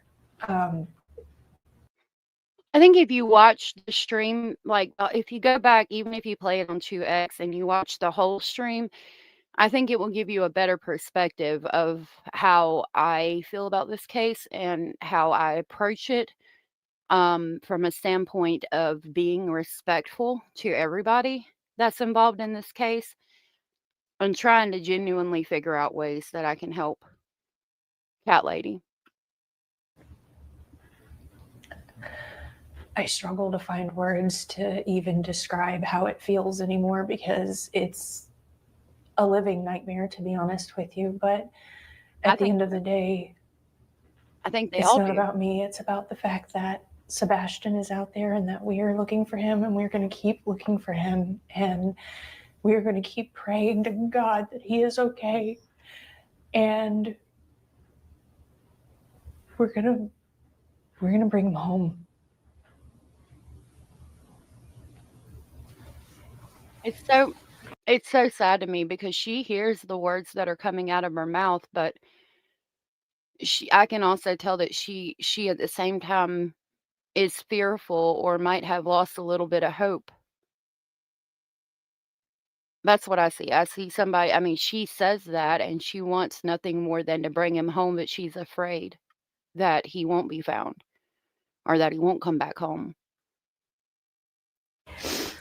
This story, we know it's baffled our Hendersonville community. We know it's baffled the mid-state community. It's baffled much of the country as they hear about it. Is there anything that stands out to you that's the most baffling? Like you're just trying to understand? It seems that How way, don't we've it? gone this long and still haven't found him, honestly, is I don't understand how we haven't found him yet. I don't either. Why do you think Is he in here? Sebastian is still missing? That's tough to say. I mean, I didn't see him. it was the largest manhunt in Tennessee history for a child. And absolutely zero evidence. There's nothing out there. Law enforcement's working due diligently. They are working hard over and over and over. You know, we appreciate everything they do. I mean, it is an active investigation, so I don't want to go into it. But it is mind-blowing at the same time that it's been a year and the amount of people that still don't know about this, it's unnerving, basically. Mr. Speculating, you're in the vertical live, and for sometimes the comments don't show up on both sides. If you go out of this live and go on my channel, babe, and click the live, you'll be in the live where we are at. I hope you had a good day at work. There you are. I love you too, baby. I heard that it was, I needed to check that, but I do think I remember hearing something that it was an actual criminal investigation. She's a grieving mother after a year of pain. And I could not fathom, like I've said the whole live, I am not going to chastise any of these parents. I feel like if they were involved, they would be arrested by now. And I'm not even going to, like I said at the beginning of this live, if one of my children or my bonus children went missing, I would have to be so medicated that I would be licking the strawberries off the fucking wallpaper. So, I'm not going to chastise any of their actions. I don't think that they're involved. And I know you both want to try to get the word out as much as possible, and that's what this story, obviously, that's what we're trying to do as well. There are many people who still do not know that you all have hired a private investigator. What can you tell me about the video that he recently has discovered and wants to share? I know this has been shared with authorities now. Yes. It has. This is involving the neighborhood that you live in. Mm-hmm. What can you tell me about that video? It's eye-opening to see that this is something that recently has surfaced, and it's been this long. It's just taken that long to find something. And what the video shows is kind of mind-boggling. We went from potentially not having a sighting to potentially having a sighting. And Quickly, you left your glasses. I know they're hanging up on the wall behind me. I was wondering if you took any with you. I asked Uncle Google, and it says the investigation into Sebastian. Lord, I cannot speak. The investigation into Sebastian Rogers, a 15-year-old who went missing in Sumner County, Tennessee, has intensified amid fears of foul play. Authorities have shifted their search efforts into a criminal investigation as they consider the possibility that he may have been harmed. The Tennessee Bureau of Investigation initially issued an endangered child alert for him, and the case has garnered significant public attention, including comments from figures like Dog the Bounty Hunter regarding potential suspects.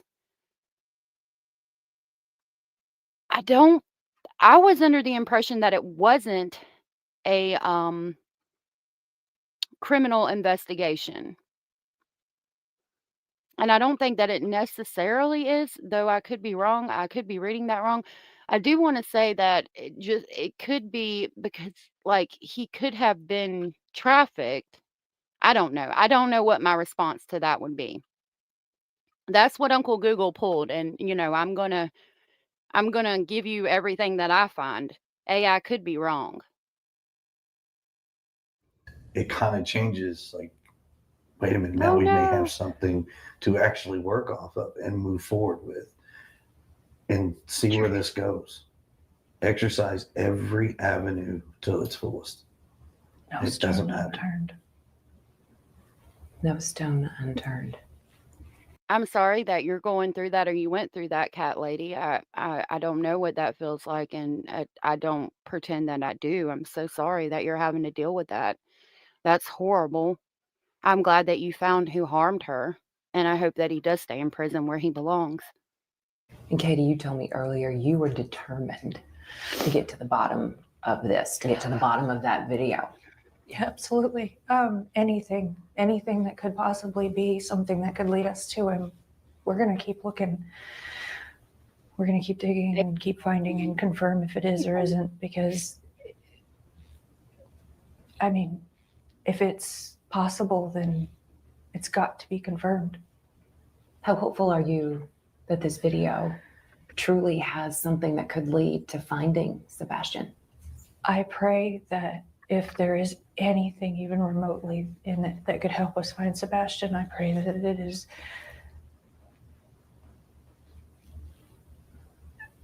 I don't know how to word it, but it's followed up and found out and confirmed one way or the other, because, I mean, Yeah, I mean, I can't take them all the way to Texas right now. From North Carolina to Texas, that'd be a long ride. I've seen the video. I know it's in it. It actually gives us more rejuvenated hope Silly. that we may actually be onto something. We just have to run it down. We've got I can't remember the results of that video. I think they determined it wasn't Sebastian. to figure this out. And with law enforcement doing what they can, and with the help of like TBI, the FBI, all of that. I mean, I believe Secret Service was involved in the beginning. Maybe they can look at this video as well. Let's bring people back to the table, and let's exercise every possibility of enhancing this video, looking at whatever, and tackling what it is to get an answer. Now, this is your chance to respond, to speak out, to speak your mind, whatever it is that you want to say. But no matter what the story is, there are always people who will point fingers.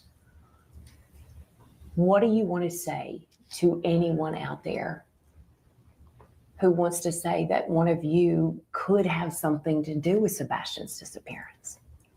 I would say to pause and to think, and I would say to consider the sources of information. Try to make sure that you're getting legitimate information. Avoid the rumors. And I would say that everyone should pause and remember why we all came together in the first place. And that is because Sebastian's missing, and because I'd like to believe that we all want to find him. And no matter what anyone's personal opinion is, that the most important thing still is that Sebastian needs to be found, and Sebastian needs to come home.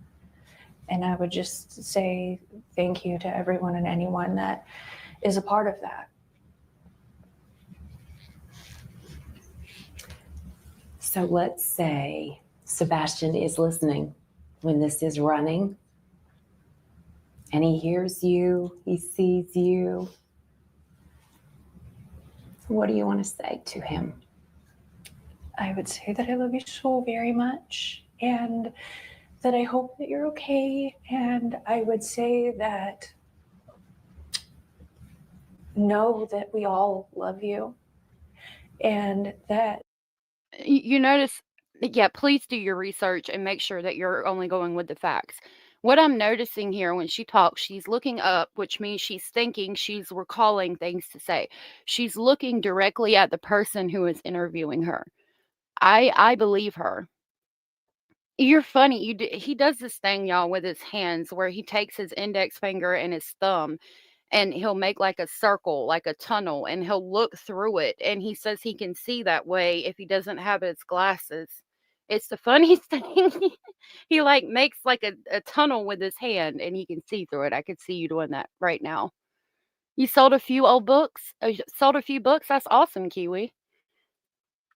Yeah, I would jump on Abellis's rocket ship, on our favorite rocket ship, and go give him his glasses in Texas if I could, because I miss him terribly right now, but unfortunately, I cannot do that. there are so many people that care, and so many people that are looking, and hang in there and know that we're going to find you, know that we're going to bring you home.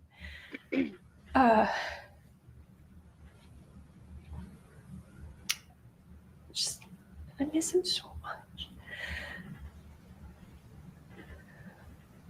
I think her and Seth are genuine. So at this point, it's keep searching. People keep looking. Keep searching, keep looking. We keep putting up new flyers. I know a lot of places, they take them down after so long. We just keep going back and putting more up.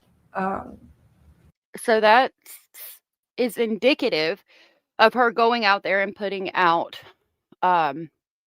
flyers and them going out and searching for him. I refer to my original request, just to anyone that's willing, don't let him become forgotten. Don't let him become lost in the next story, not to supersede other children, because they all deserve just as much, if not more attention, because all children do. But I would say just please don't let him become forgotten and lost, because we're never gonna stop. We're never gonna let that happen if we can help it. With his autism, is there anything else that we should add that you want the public to know right now? I would say that he is what they would consider high functioning. He's not, he doesn't struggle with verbal communication, but he does, he does struggle sometimes with expressing himself, is, I guess, the best way that I could put that. But he's so smart, and he's so capable, and that I think the initial image of him that was portrayed was misleading to an extent, And I think that in the chaos of trying to get the initial information about him out, that various things got taken and misconstrued. So I would just tell everyone that he is, I don't know, he's Kiwi. smart, I've not he's heard that. capable, he's funny, he's able to speak to you and to recognize things. Hey, You know, Evelyn. he's a teenager, and you know, so he's a young man. Honestly, he just had a birthday, and I'm sure that his mustache is coming in more. I mean, he really is a good kid. What do you miss most about your son? So the initial report of autism and just the way he was presented with the chromosomal deletion as well presented him in a light that maybe would have made people think that he was more profoundly autistic than he actually was, and that he is very high functioning.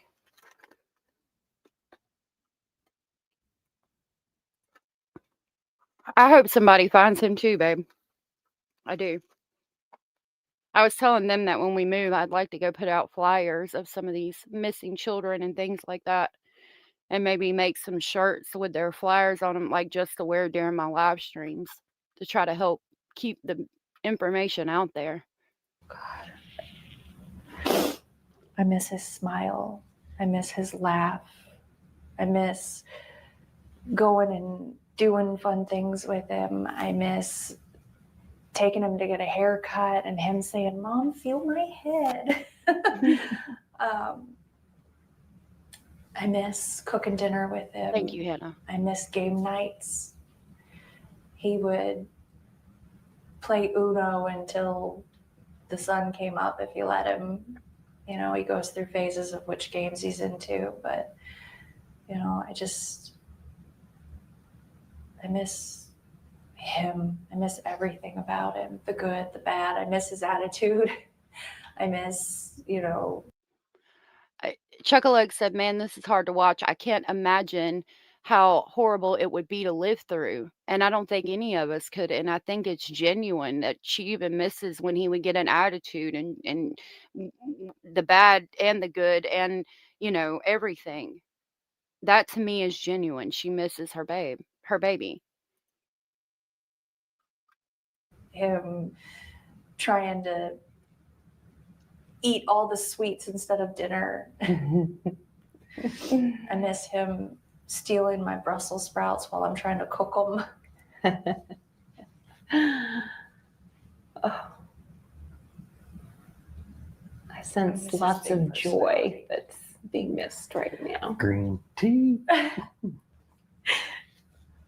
His jokes, the way he laughs when he tells a funny.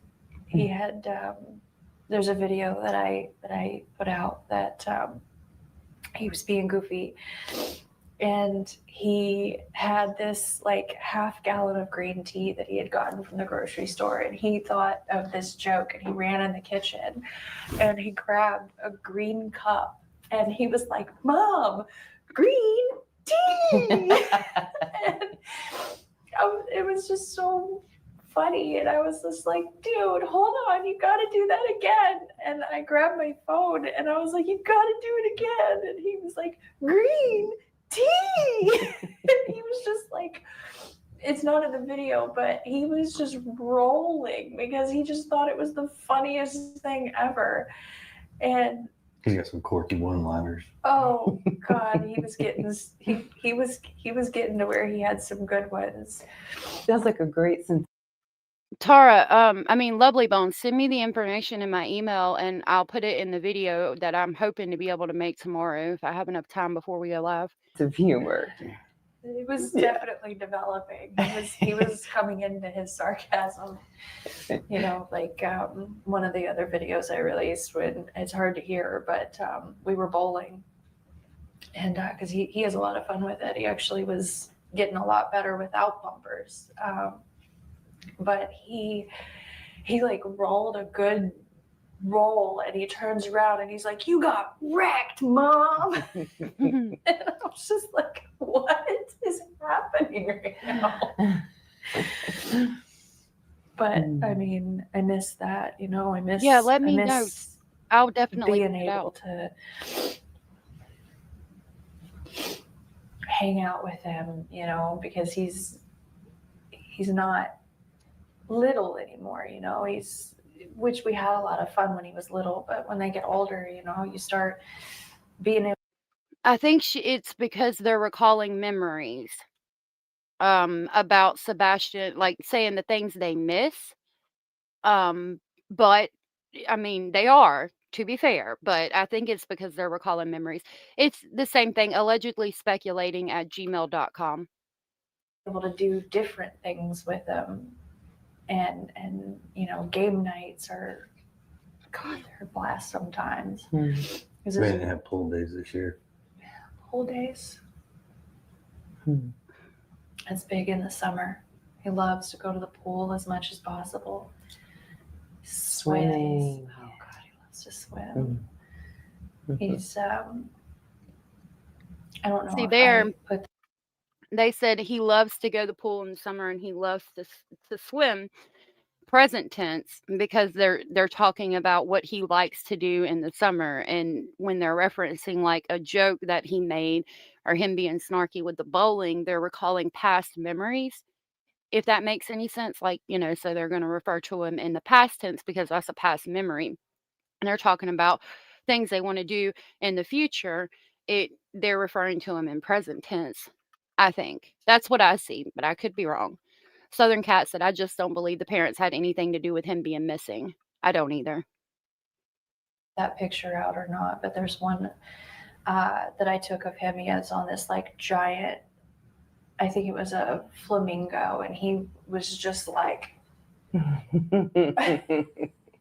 just being a cool guy. Being a fun kid. For our viewers, before we end this, I guess your message for them is just keep hope alive. Remember him. Keep looking. Share his face, because talking about him is what we want to do, but we want to make sure that people know his face. We want to know that people know who they're looking for, and we would just ask that everyone just kind of be aware of your surroundings in general. You never know, and all it takes is just one person that could make a difference. And go ahead. I would say, if anything, constantly being vigilant, just looking out there, aware of what your surroundings are. Please, if you see something, call 911, call TBI. I know there's a lot of other things out there, but We would encourage. it needs to be segregated, like just a single point of right back to law enforcement. That's where it needs to go. Anybody that sees anything, just report it, please. Do you feel that there's someone out there right now that knows something? They're just not saying it? It's hard to say until we can run down this video and figure out what we're seeing.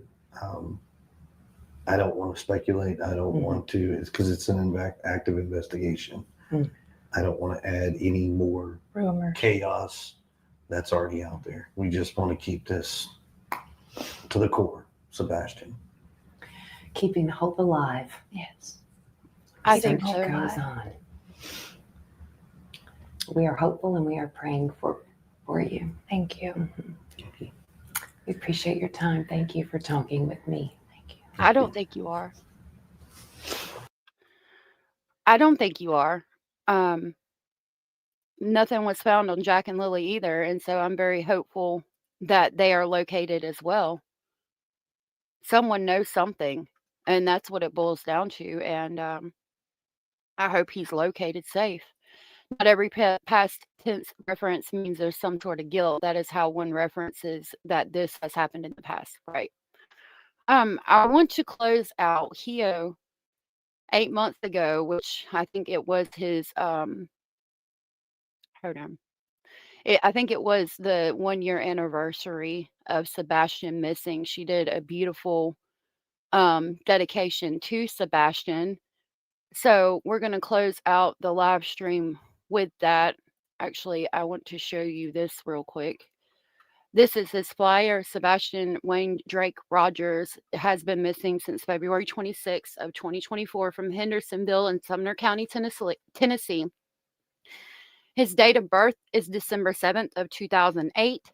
His eyes are brown or hazel. He weighed 120 pounds at the time. He's white. He was 15 when he went missing, now 16.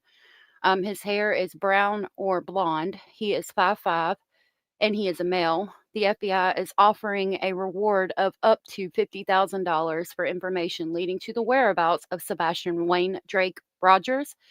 Rogers has also lived in Clarksville, Tennessee. Sebastian Wayne Drake Rogers was last seen on February 26th of 2024 in the area of Stafford Court in Hendersonville, Tennessee. He was wearing a black long sleeve shirt, black Adidas type sweatpants, and black square framed glasses. Sebastian has medical conditions, including autism, that may impair his ability to return safely without assistance. If you have any information concerning the whereabouts of Sebastian Wayne Drake Rogers, please contact the Sumner County Sheriff's Office. There's no way I can read that number, or the TBI. You may also contact your FBI office or your police department.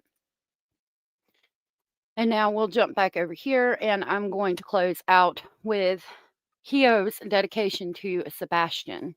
He will be 17 this December, same name, age, and year of birth as my son. Oh, wow, Julie. Hey, Scratch. Good to see you, love. Jenny Jen says, take care of yourselves, everyone. Thank you for your support and time. Yes, thank you for your support and time. Take care of yourselves. I hope that you all have a wonderful evening. I will be back tomorrow. Please stay safe and share these children's posters because that's what's important. I did drop Hio's link in chat. If you have not subscribed, please do so. She's been doing Diane Downs cases and things like that. I think she's got one more scheduled. I'm not positive, but when she's live, I try to be over there in the evening time if I'm not too busy. All right, this is from Hio, and it is Sebastian Rogers, a heartbreaking dedication. If nobody has told you you are important, you are enough, you are special, and you are loved, and I will see y'all tomorrow. Bye.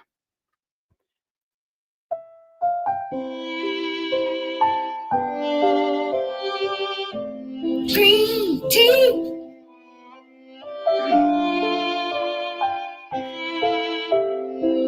My house is very, very quiet because my son's not there.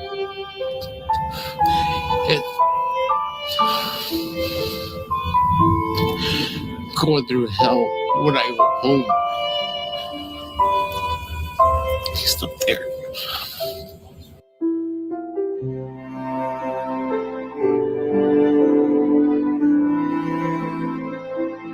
I just want my baby to be okay. I don't know where he's at.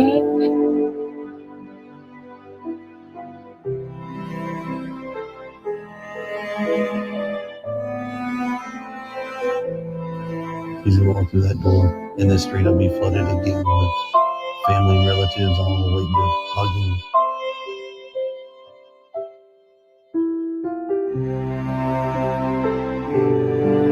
I need everybody in the world to help me find my son.